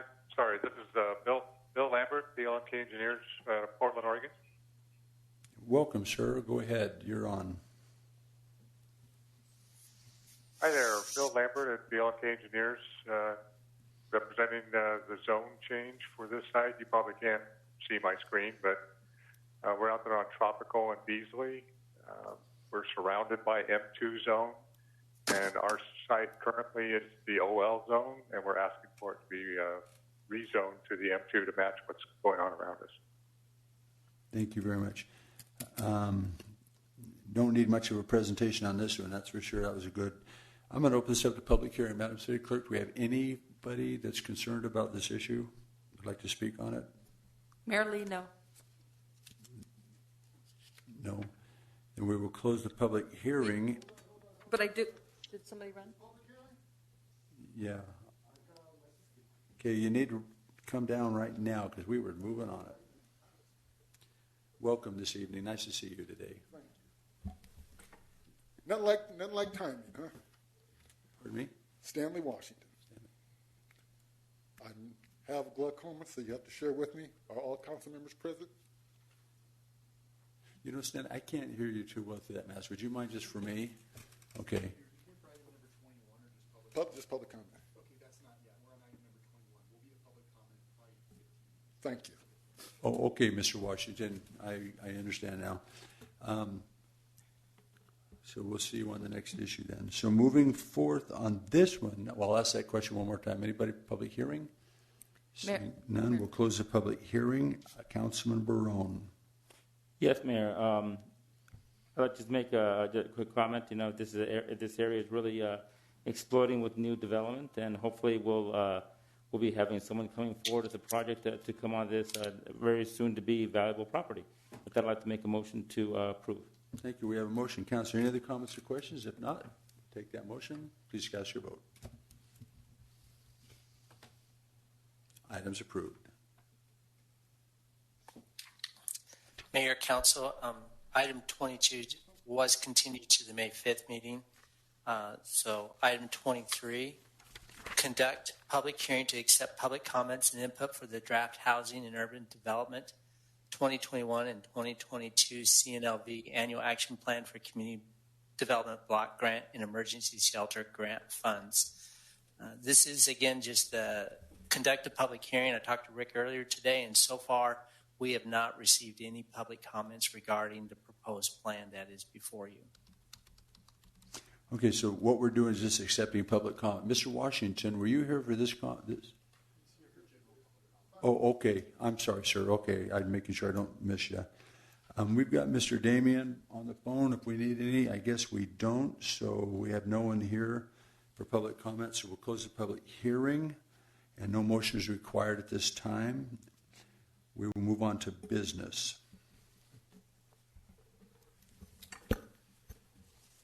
Item number 24, update on the Southern Nevada Urban Micro Academy and the city's education equality initiatives. Thank you. Our Assistant City Manager, Ms. Goldberg, is here to make this presentation.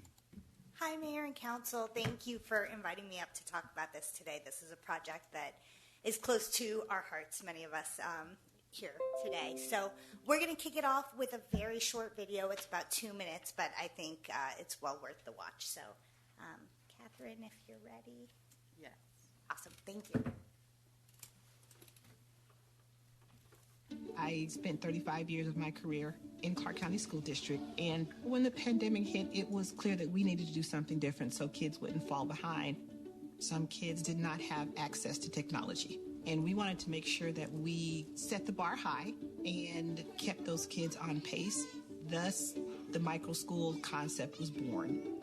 I'm Councilwoman Pamela Goins-Brown. And I'm Don Seufer. And we helped create the Southern Nevada Urban Micro Academy.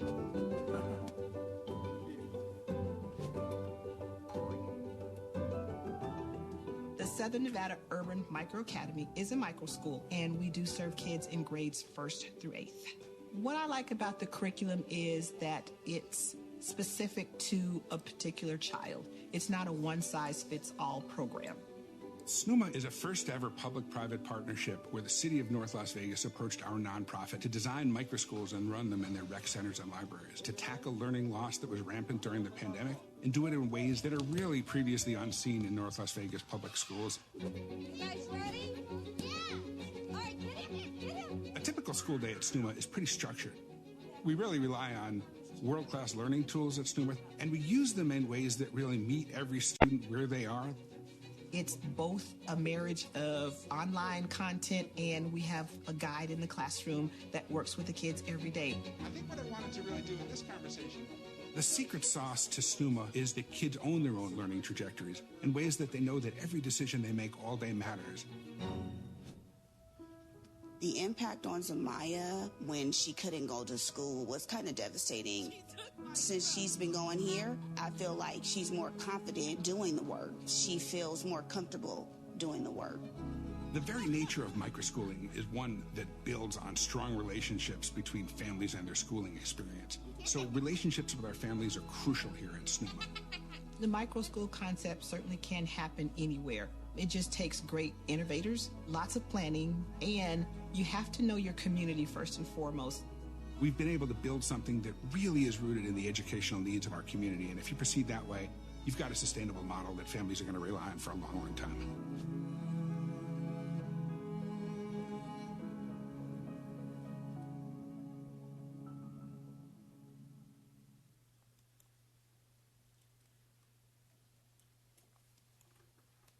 Thank you. So I think that's just really a good indication of what has been happening every day at our rec centers and our libraries and our senior trailers here in North Las Vegas.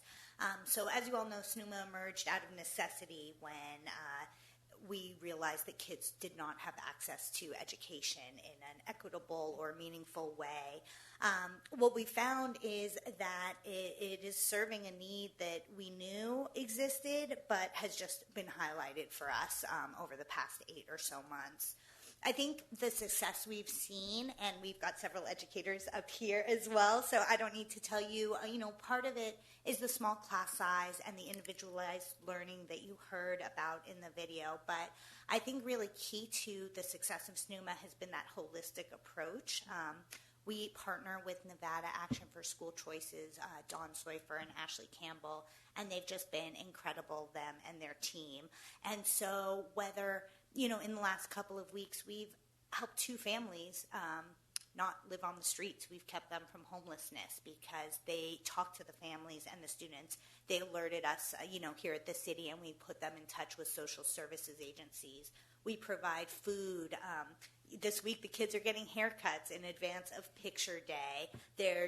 We've made referrals to mental health services. And so when you think about barriers to learning and opportunities and achievement, what happens in the classroom is essential, but even getting to the classroom for a lot of kids is monumental if they don't have transportation or they didn't eat breakfast or they don't have a good place to sleep at night. And so I think you're seeing some of the most powerless children becoming powerful through the Stuma model.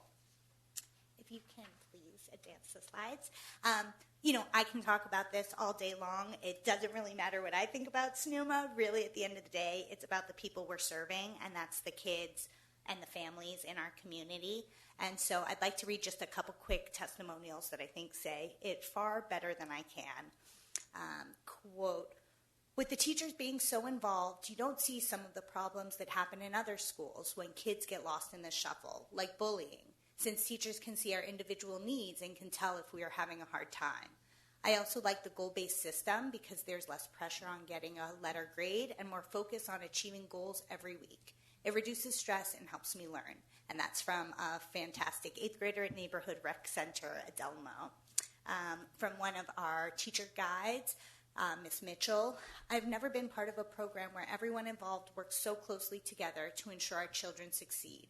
The low teacher-student ratio is crucial to the success of our kids, and the hands-on approach allows us to tailor each child's learning plan to their needs, allowing them to grow and succeed as we fight to reverse the learning loss our community has experienced during this pandemic and bridge the digital divide.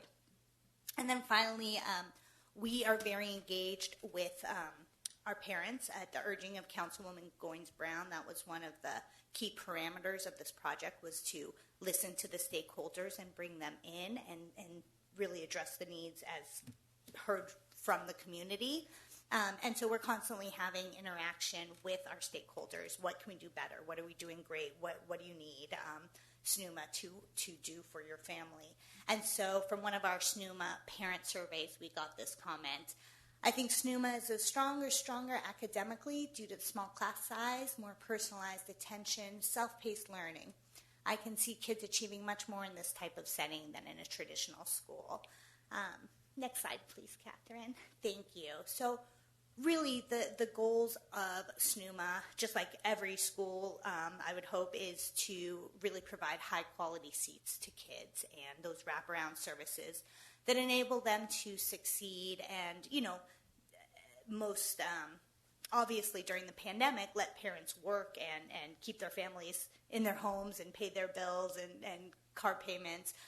But really now it's become more than that. How can we put these kids on a trajectory so they're destined for success?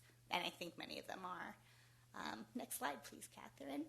So where are we now?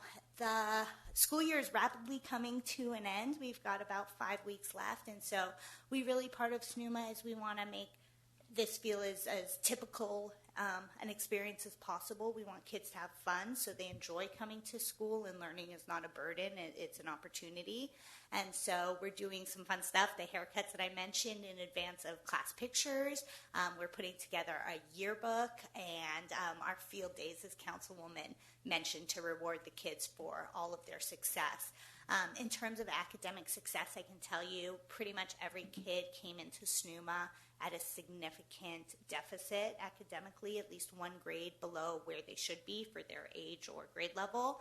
I can tell you that today, almost every single kid, if not every single kid, is doing at least some work on grade level, and many have advanced above their grade level. They're making up that learning loss that occurred during the pandemic, and then getting back to where they should be, and sometimes even succeeding past that. So next steps, and I think this is the most exciting part.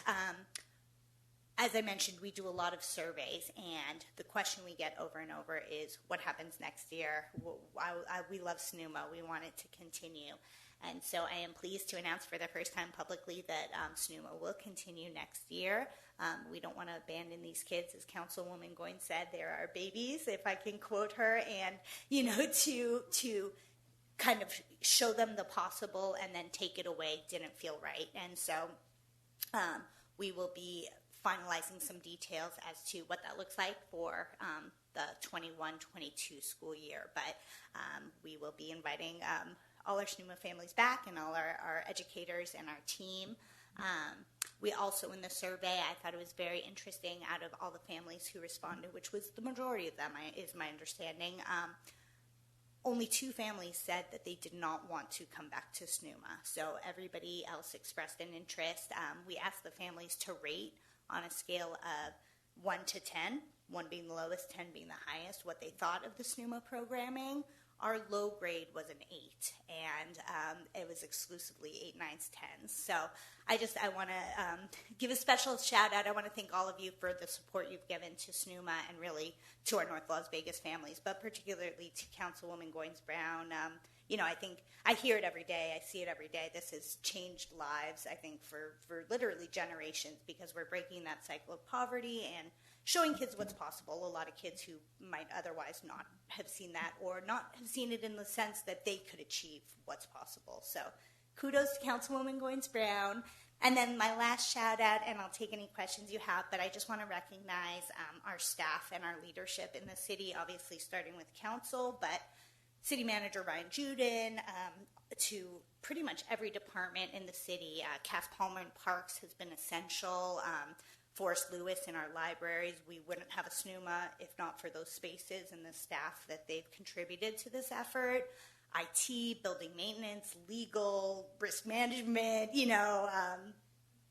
every single department has touched SNUMA, and I think we can all be really proud of it. So that's my presentation. I'm happy to take any questions. I'm going to ask some questions, but first I'd like to say the vision that the city manager and you had, and Ms. Goins-Brown, when we shut down schools and there was no way that parents could go to work and leave their children at home alone, and especially our firefighters, our police officers, our employees here in North Las Vegas, you guys built this system up to protect these families within the city, to give the services to the residents out here. Have you expanded that greatly to more people in the community now? I mean, what percentage? Do you have any idea of? Yeah, great question, Mayor. Thank you. So you're right. So SNUMA started out of necessity. We didn't walk into this with this as a plan. This was, oh man, we've got a couple weeks till school is supposed to start. It's clear it's not going to start. It's clear our kids are not going to have the access, computers, Wi-Fi that they need to learn. And then for our own employees, how does an officer keep the community safe if they've got kids in tow, or, how does a firefighter give a vaccine if they're worried about their child home alone? We started with about 50 kids and grew that from a handful of kids to 50 the first semester. By the end of winter break, when word had spread and people understood kind of what the SNUMA model was and what that looked like, we had doubled to 100 kids. And so we actually have multiple waiting lists, or, now we're ending the semester, but we had classes that were full, particularly our first, second grade, third, fourth grade, that were in high demand that, unfortunately, just because of size and staff, we weren't able to accommodate every child immediately. I'm happy to say that we were able to shift some around, so we did get most of the kids in that needed attention, and we worked with the ones we weren't able to. So there's a demand for it, and people see the results. It feels like a family. I hope that came across in the video. It's not a cold, stark environment. Everybody knows each other's names. They know, what mom and dad do, or grandpa and grandma that drop off the kids. And that's really, I think, why we see the results, is because it's, like I said, that holistic view of, Sally, you're looking a little hungry today. Did you have breakfast? Let me go get you a muffin. We partner with 3 Square and a number of community nonprofits and groups that have helped shape this program and provide for the kids. And so I want to thank all our partners as well, and particularly John and Ashley. Oh, great brainchild of leadership in the city. Ms. Goins-Brown, we're going to go to you first, since you've had so much to do with this and have been advising. I'm just beaming under this mask. I'm a little bit emotional too. It's just hard to believe that we put this together in a matter of a few weeks, and it's already close to the end of our first SNUMA year. And we couldn't have done this without the support from everybody here at the city, from our management down to council and mayor. So I just want to say, heartfelt thank you to all of you for supporting SNUMA. Don't start. And our concepts, to make sure that we had a place for our kids to go and feel safe. One thing that we had to do this because you just don't know the stresses that are going on in families since this pandemic started, and not just parents, but kids are stressed out just as much as parents are. They don't know the level of stress that they are at, because this is something they're not old enough to have that experiences yet. So Another goal was to relieve the stress not only off of the parents but out of the kids too. So if they're here with us, they're safe. Not only are they safe, they're being fed, their needs are being met, and they're learning. They're also not stressed about, oftentimes, and I love CCSD because that was my life. We're not forcing them to, okay, you got to get this concept learned. We have from 9 to 9:30. If you don't master 2 plus 2, we're moving on. Here, if you don't master 2 plus 2, we're going to go back and say, what's going on? Let's break it down so that you do understand this concept, so that once you grasp that concept, then you can move on at your own pace. So that's another stress lifted off of a child that, wow, I can actually take my turn and take my time and learn this skill so I can be more successful when it, as I progress through math or whatever, the reading or whatever. And then the most joy that brings me is when I do visit our facilities is a kid is happy. And that just, you can see the light in their eyes. They want to tell you everything under the sun. The whole day, they want to share everything with you. And then the respect that they have for their guides and the guides that have the respect for the kids, you just see it every single day at Stuma.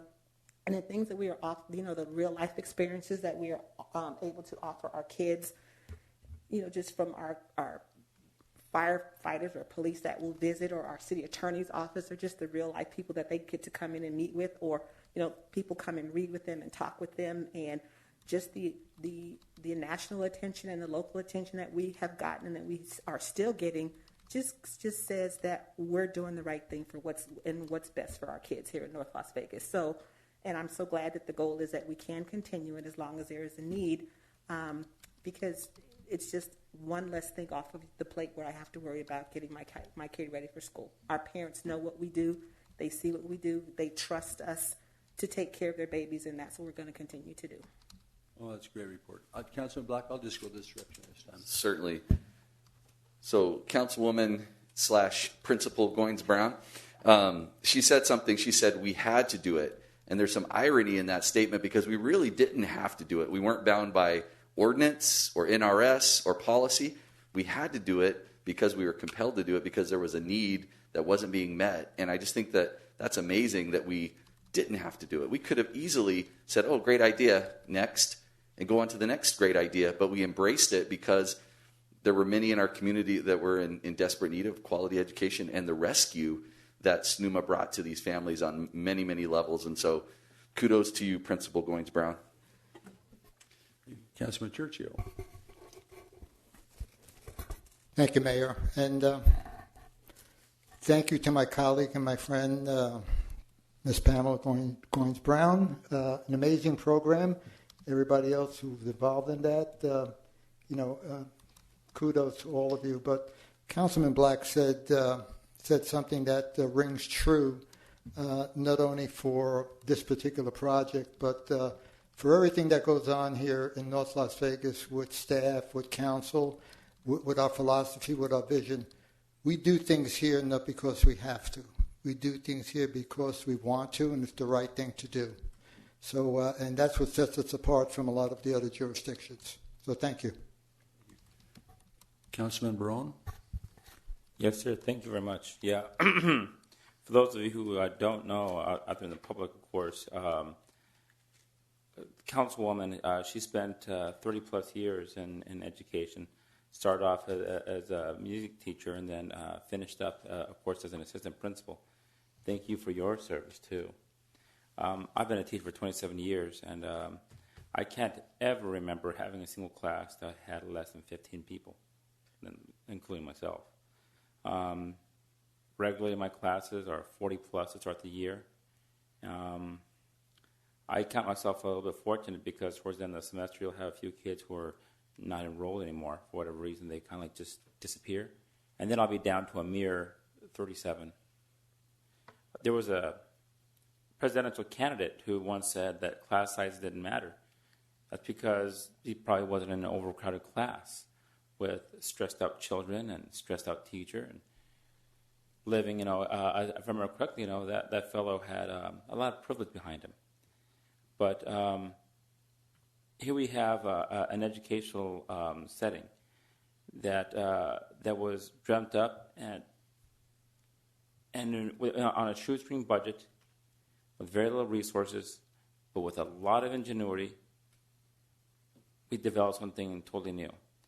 The one thing that I've always appreciated, and I've always asked staff to do, is like to be nimble of thought. Thinking outside the box has not been a problem for our staff. And I want to definitely commend everyone who's had their hand in making this happen, to think outside the box. And the problem, I've been an educator for 27 years.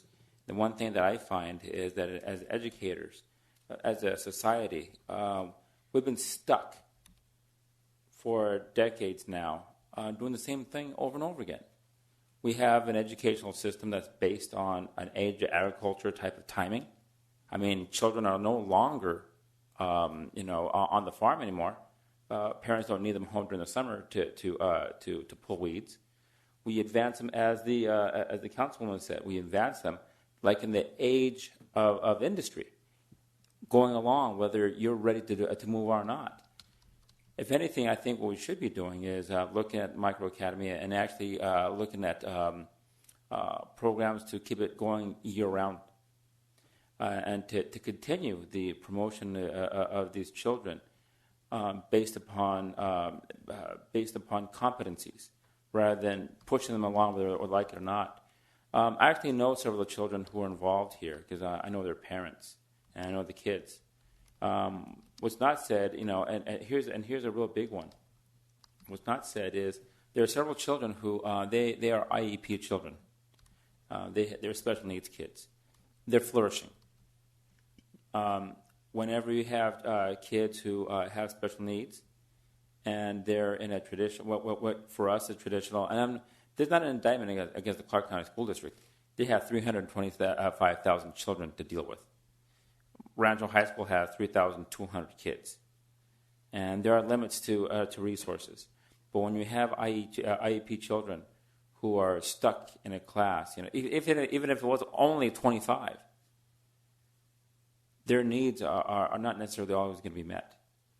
And so you're right. The needs of these kids are being met.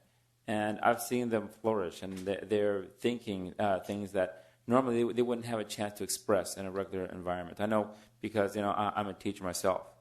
I am wholeheartedly in support for us to continue this for various reasons.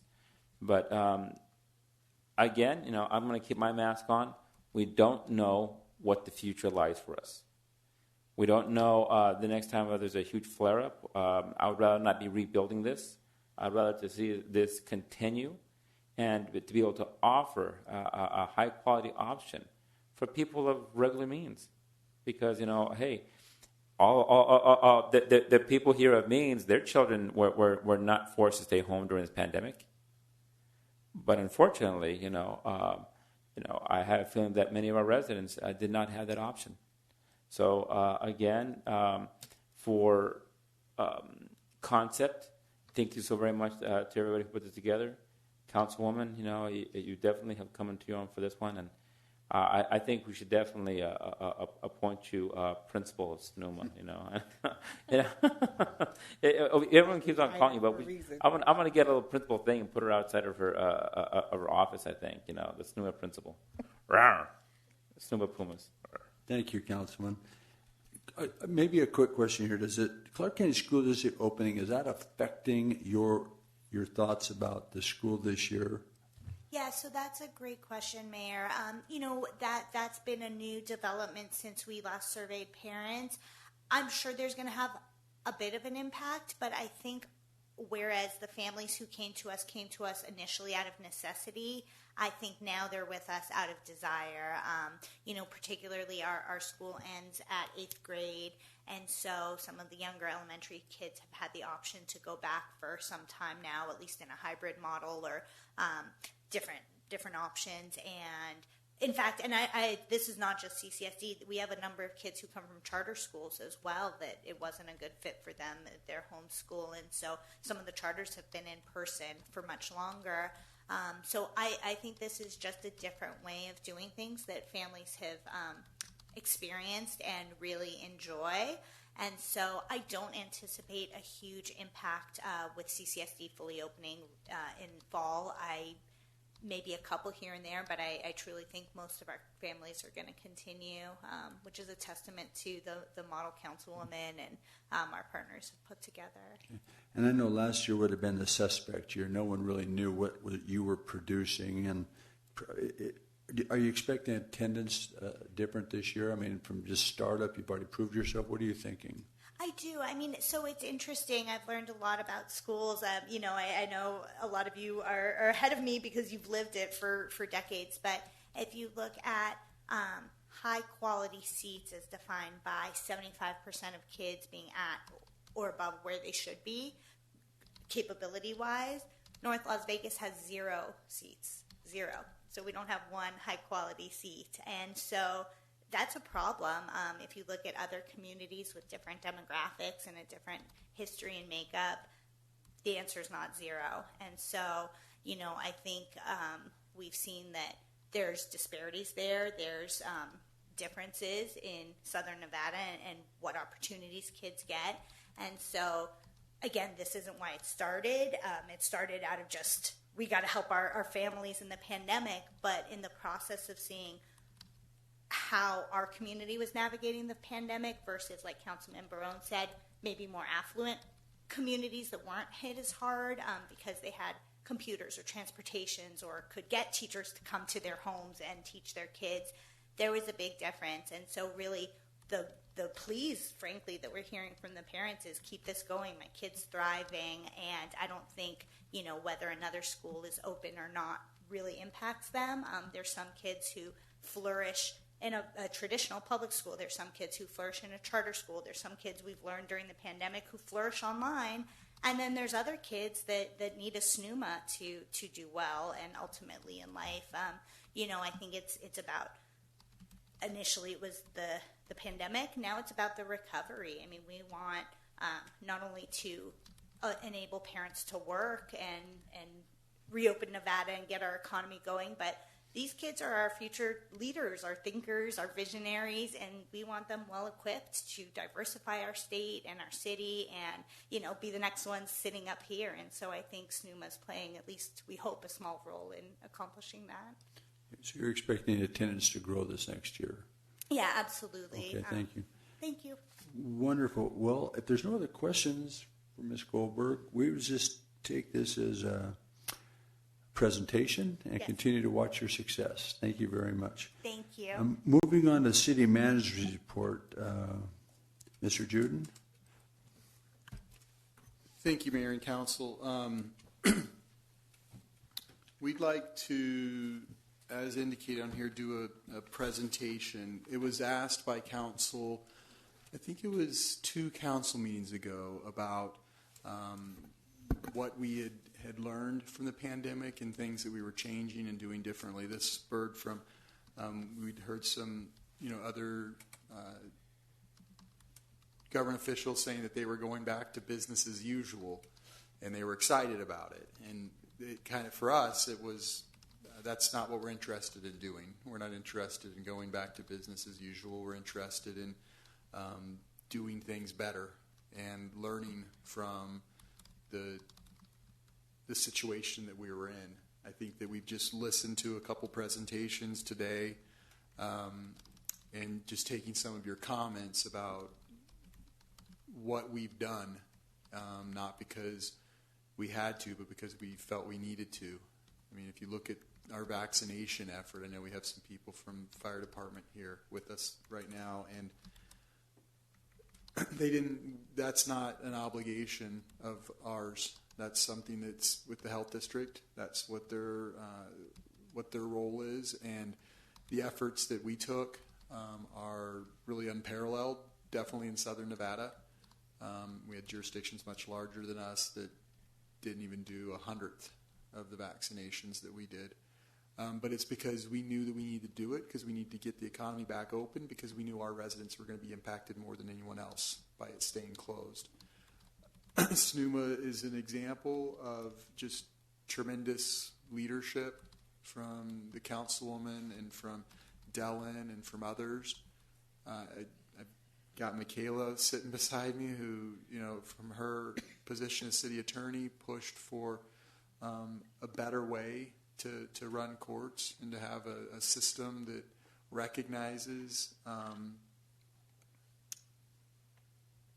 that people can make mistakes, but there's a better way to do it. If your heart's not full after listening to some of these presentations today and some of the tremendous things that we're doing, I don't really know the words to describe it, but just the humanity and the desire of our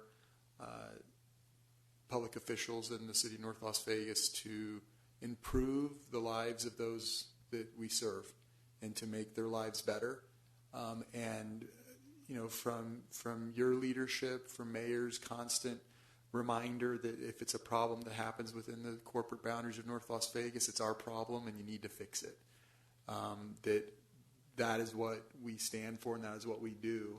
And this presentation that Rebecca, she's our Chief of Staff, Gibson, has been working on getting information from all the different departments. Some of it's not as sexy as other things. It's just how we are able to do things better, to save dollars, to be more efficient so that we can provide more services and more high quality services. So she's going to go through the presentation that's in response to the questions that were asked because we have learned a lot during the pandemic. We are not returning to business as usual. We intend to have better business and to have learned. So she's put this together and she'll go through it for you all. Thank you very much. Do we have a presentation here, or is it just a presentation you're giving us? Just a presentation I'm giving to all. Okay, well, welcome, Ms. Rebecca. Thank you. Mayor and Council, it is a pleasure to be here with you this evening and to speak with all of you. Can you hear me a little better there, Mayor? Okay, perfect. Again, I am so happy to be here. It's a pleasure and a privilege. For the record, Rebecca Gibson, Chief of Staff with the city. It has been amazing to talk to all of our directors and departments about the lessons and innovations that they have learned during this pandemic over the last year. As you know, the advent of the COVID pandemic a little over a year ago required the city to quickly pivot on how we function remotely while still providing critical services to our residents and our businesses. While leadership throughout the city worked to address the immediate needs and continue operations, City Manager Juden impressed upon staff that we should not let a good crisis go to waste, and to use this time to analyze how we can become even more efficient and productive throughout the departments long after the pandemic is over. It is in that vein that directors recently looked back over this past year and identified lessons learned and innovations that will increase the efficiency and realize cost savings. And moving forward, while I have a presentation that could be hours long on all of the team's efforts to increase efficiency and productivity over this last year, we will highlight just a few of those efforts here for you this evening. We will start with our wonderful utilities department. Director Brady and his team has improved customer service by increasing payment options, including online, via phone, and alternate payment locations. Former staff that was used for cashiering are now assisting with call volume in the call center. Additionally, the IVR, or Interactive Voice Response System, now provides additional customer support payments to customers that are calling in for payments in both English and in Spanish. Next, Director Baker and her team at the Community Corrections Center is utilizing technology for increased virtual capabilities.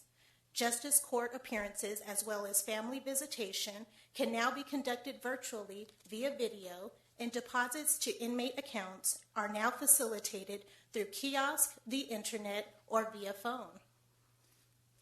Prior to the pandemic, Director Lewis and the Library Services team was primarily focused on in-person delivery of their services.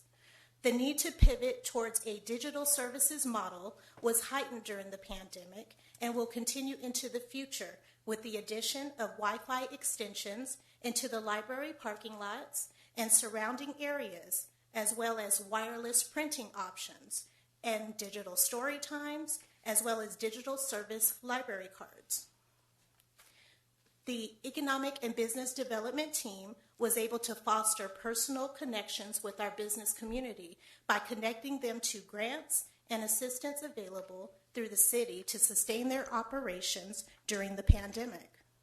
The sense of personal touch has resonated with the business community and has defined how connections will continue moving forward. The team is also utilizing technology offered through a program called CoStar. This is a program that provides information, analytics, and marketing services to the commercial property industry. This allows staff the ability to generate leads without the need to travel to costly conventions to gather these leads. This cost savings measure is something that this department will be able to utilize moving forward. Directors Daffern and Jordan are leveraging the power of technology for efficient payment options and faster outcomes in Public Works and the Land Development and Community Services departments.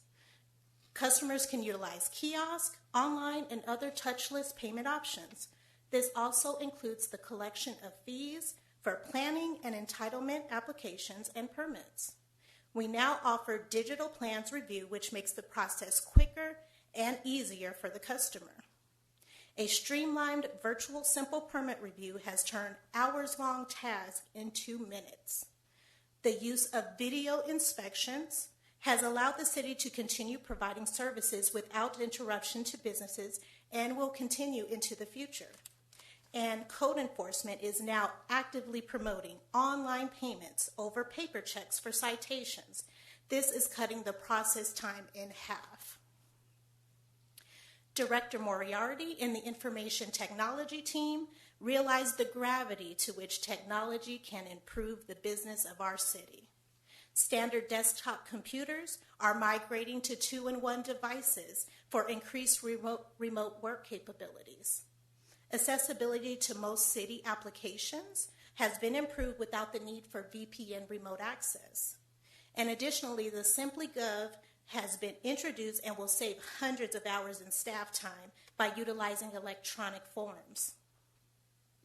It's important to note that in addition to all of the initiatives undertaken by our departments, I want to note that this pandemic has brought about important collaborative regional partnerships as well. Many of our department directors establish relationships with their counterparts in other jurisdictions that has not only benefited us regionally during the pandemic, but will serve as a catalyst for collaboration in the future. It is also important to mention that the pandemic has also opened the conversation nationally on the future of how governments will continue to operate in a post-pandemic world. The private sector has long understood the benefits of remote work on employees and businesses, and governmental agencies have in many ways been thrust into looking at ways on how these same benefits can be realized in public-facing components of local government. A conversation that leadership here at the city will be engaged in moving forward as well. In conclusion, I would like to thank you all for your vision and commitment to the residents and businesses of our city. Also, the directors and staff for their tremendous work, and commend their efforts in finding ways to be creative, innovative, and trailblazers in their respective areas. We certainly did not allow a good crisis to go to waste in the city of North Las Vegas. And that concludes my presentation. Thank you very much. Thank you. First off, I'd like to tell Mr. Juden how impressed I am at the leadership that you've grown. To see these young ladies, assistant city managers and chiefs of staff, and came in here just like, well, I'm just going to get a job. They turn out being our great leaders, throughout your whole organization. Same with you, Madam City Attorney. You've changed a lot of people to being great leaders. We appreciate that. I would like to say one thing, and I'll pass it on. If you take a rubber band and you stretch it and then you let it go, it'll never go back to the same size. It just does not, And we have stretched the rubber band, and we can never go back to that same size again. We have to grow, and we have to stretch it again. We have to stretch it again. And I'm looking forward to seeing what new ideas, new thoughts, new leadership. When I go have lunch with the mayors, I tell them the things that you guys are doing or tell them things that I'm doing. And they look at me and go, oh, that's so smart. That's great. You go first, John. You know what I mean? Because we move that quick. We can move with this council. We can with the leadership we have. We quickly need something out of legal. We get something out of legal. You know, I mean, we're just a team here that cares about our residents and appreciates the value of their hard work to make sure that we can provide them services which helps our families. So I'm very, very proud of the team that you've associated yourself with, Madam City Attorney and City Manager. I'm going to move on here just a little bit. Isaac, we'll start with you. If you have anything to say, we'll go down the line here. Yeah, again, Mayor, you know, I'm just proud to be part of this board. Again, we have a team that reflects, I think, our values. I think the public should know. I mean, I'm a high school teacher, elementary teacher, a plumber, small business owner, letter carrier. I think what you have here is a pretty good example of a board of the people, you know, elected by the people who I think we know pretty much what is valuable to us, our children, our public safety, our seniors, getting services to them. We've done things here that I don't see any other government in the state of Nevada doing. And with all respect to all our friends, there's some other good governments out there, right? I don't see them moving as quickly as us. I don't see them doing the things that we do. And I think there's a reflection of what we believe the role of government should be, to serve, not to serve our own interests. We don't take COVID money and do things that later on people will think is questionable. We put it right back into people's hands. We open up services. We do things that, again, we're not going to go back. I'm so happy to hear from our city manager that we're not going to go back to business the old way. Just a few years ago, we cut the city of North Las Vegas was the first to go ahead and cut work from 5 days a week to 4 days a week. And what was the result? A happier staff who got more stuff done. We do more with less. And I just, you know, I'm proud of that. You know, I'm proud of our city government. We're not perfect. We have lots of things that we have to improve on, and you know, but I think we have the leadership to make that happen. Again, we're now. I grew up here, and we were on the map there for Nasty Boys. Well, we've left that way behind. You know, and I don't hardly ever call us. Hardly ever people call us Northtown anymore. Crazy Northtown during those events. I went to a great little event last night in the councilwoman's ward, right, at a cigar lounge.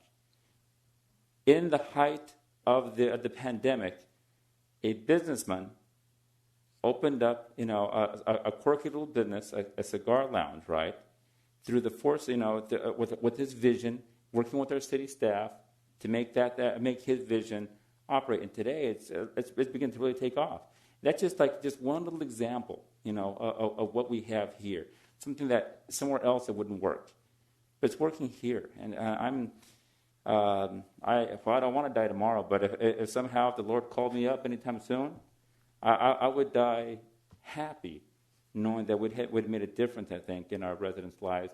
And I can't wait to go ahead and try some more projects here before it's all done for me and for the rest of us here. Anyhow, I'm going to get emotional too. I better stop. Councilman, that's very good, though. Councilman Churchill. Thank you, Mayor.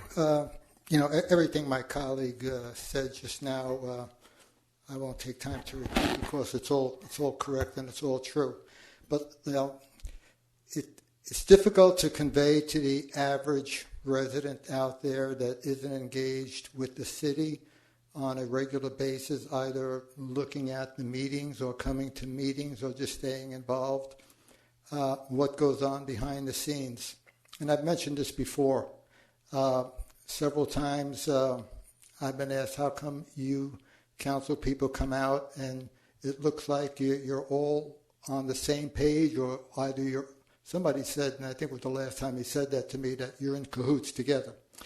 Well, you know, this meeting tonight was a snapshot of very, very professional presentations by Rebecca, by Dylan, and of course by Judge Lee. And of course, the item on here tonight was had the potential of being very contentious, but Councilman Black did his due diligence as he always does, and we took we took a lemon and we made a lemonade out of it because we did our homework before we got out here, and this is really what makes the difference in this city and the other cities around us. So. For me personally, it's a privilege to be part of this team, and I just hope that we can continue doing that work going forward because we are public servants. And this is really what it's about. Thank you, Mayor. Thank you, Councilman Black. Thank you, Mayor Lee.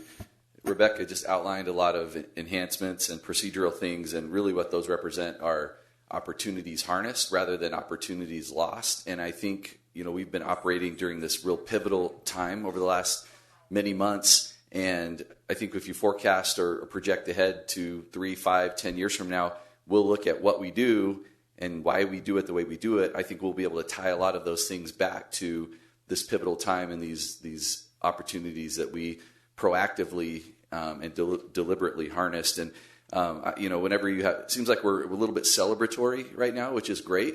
But whenever I have a good month in my business or a good day, you think, okay, celebrate for a minute, and now you got to do it all over again next month or tomorrow or next year. And so, really we celebrate for a moment and we acknowledge the good things we've done, and we just need to keep doing it. Councilwoman Brown. Thank you for your awesome presentation, Rebecca. Just listening to what all of the directors have shared and the things that are doing just lets us know that this is another example of these stresses that our customers, which would be our residents, we're taking so much off of them, and knowing that we like I want to say, we got you. We want to make sure that our residents are safe, that families their needs are met. And during this pandemic, I think we've demonstrated that over and over and over again. And then the innovative thinking that's gone on how we're able to provide services in a different way. And right now, it's just no turning back. We can't go backwards. I think all of these ideas that have come out of this pandemic have given us just what we need to move forward in a different way and make sure that our customers are taken care of. So thank you. Thank you, Ms. Rebecca. Mr. City Manager, do you have anything else you want to report to us? No, sir, I do not. Thank you very much. We're going to move on to public forum. Now is the time set aside to speak on issues not on the agenda. Speakers are limited to 3 minutes. Now, remember, the council can hear these items, but we can't take any action tonight upon them, anything raised during a public forum. Madam City Clerk, I see Mr. Washington coming forth, but is there anyone else that after him that you know of on phone or anywhere? Mayor Lee, we have no one on the phone. Thank you. Mr. Washington, we had a slower than average agenda tonight. We wanted to get some reports back from some of our departments tonight, and we had a good meeting, but we want to let you know that it's your turn now. Your Honor, first of all, I want to say that I've been in this town for 28 years, so I know pretty much everybody of note, from the guy in the street to the guy up the top, governor, all in between. And this responsibility that the pandemic has brought is on all of us. And as this council and staff has indicated, people are here because they / have to be here, and because more so because they want to be here, like myself. I don't see anybody else here. I see me here because I want to be here, because I need to be here, because of what I have to say.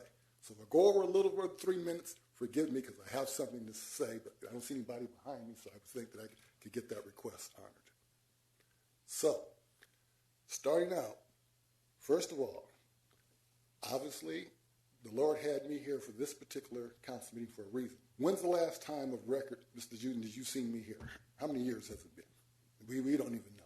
So for me to be here tonight and to listen to the report that Councilwoman Goins has put down, and this whole report that I heard from your staff and whatnot is only for one reason. It was supposed for me to hear. Because if I wasn't here, I would not have heard it. And certainly would not be able to go ahead and tie it into what it is that I'm getting ready to go ahead and share which really ties into everything they're talking about.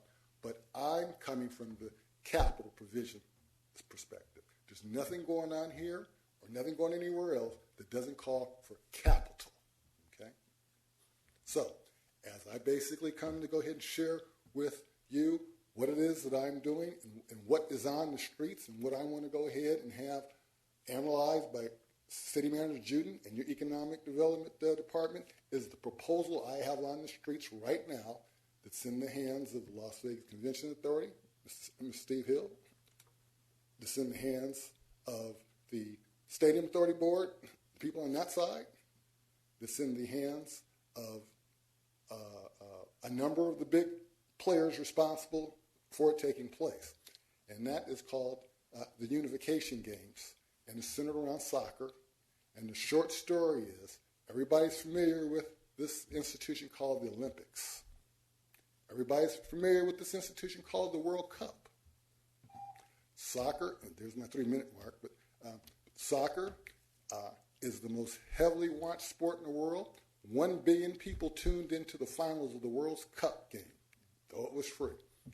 So in this whole conversation about innovation, imagination, that's exactly what it's all about. That's the theme I heard all day long, is the rethinking, you're right, we can't go back, and we're not going back.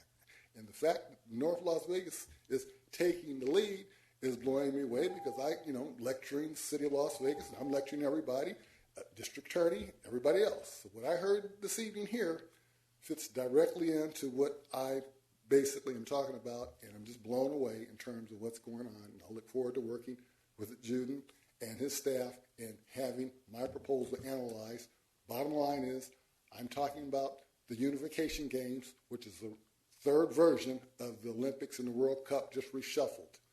In America here, Your Honor, those particular programs call for tournament teams playing.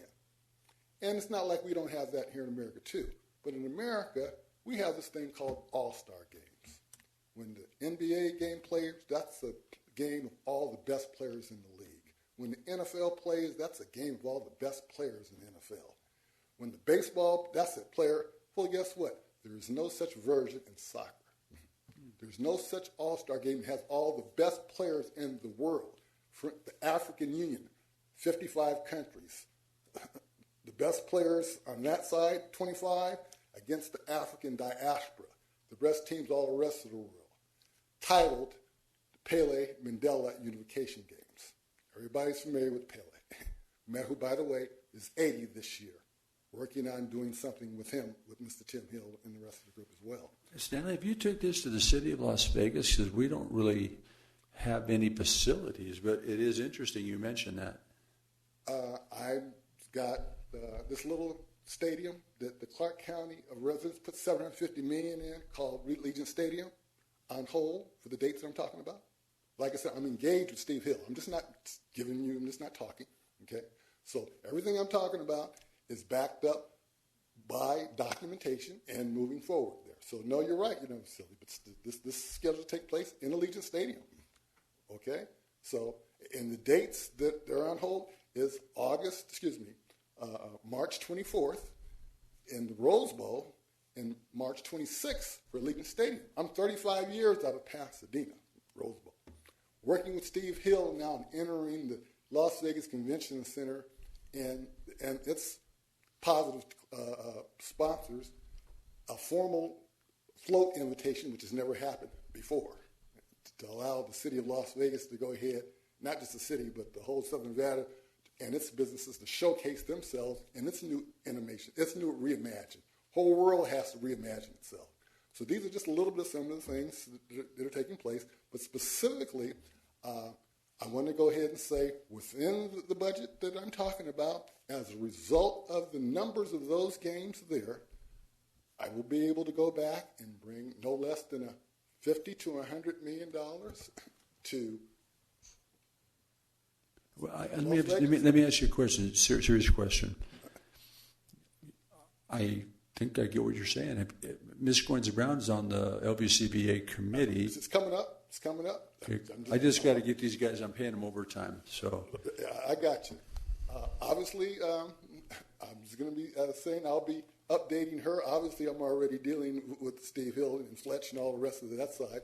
The rest of the LVC board hadn't been up on it yet in terms of that, so that was basically coming. So I'll go ahead and share with you. But long story short, I have a proposal on the table that I want to go ahead and be evaluated, that you can tell me if I'm making a plan with myself or not on whether there's $50 to $100 million worth of resources to flow to the city of North Las Vegas biannually to fund all programs that you're basically talking about. Okay. So I'm sure, like I said, that proposal's on the streets. Now, specifically, come time for the celebration part, July 4th, working with Councilman Barone to go ahead and have an American Rescue and Recovery celebration that fits all into what we're basically talking about here in terms of the promotion of the urban program and everything in place. If you would write those down at bullet points, we'd take a look at them. You know what I mean? Like say, here's one idea, here's two ideas. You know, I'd like to take a look at those. Well, better than that, I'd like to go ahead and I'll do that, but I'd like to schedule a session for the next council session to go ahead and have my team come up and make the presentations just like we heard this evening. Well, I can't, we have to get that on the agenda, you know what I mean? But my point is, anyway, get your bullet points together, and if you're working with the LBCVA, we have a member of our community on that board. And I am, but right now the event I'm talking about for the 4th is in North Las Vegas, Councilman Barone's district. All right. He's familiar. Now I'm educating you. I'm educating Mr. Black, who hasn't called me back yet. That's what he said he was. And I'm still looking for a call. Okay? I'm just real here. You know that? Everybody knows it's been 28 years. Nothing's changed. All right. I'm dealing with from Blackstone to all the way down. These are the companies that I'm dealing with. Okay? Okay. Don't get me wrong. So therefore, I don't come down here often to go ahead. I only come down here and have something to say. So all the good stuff that you guys were talking about, I'm coming to the table to add to that. Mr. Juden, I'm in action too. Not just Councilman Goins, not just the city staff here, in action too. Okay? Well, why don't you stay after the meeting and visit with some of us, okay? I've got too many directors here. So I'm going, Delna, did you need to, oh yeah, that'd be fine, yeah. Is there anybody else that would like to speak to the city council at this time? Seeing none, we're going to close the public forum. This meeting's over.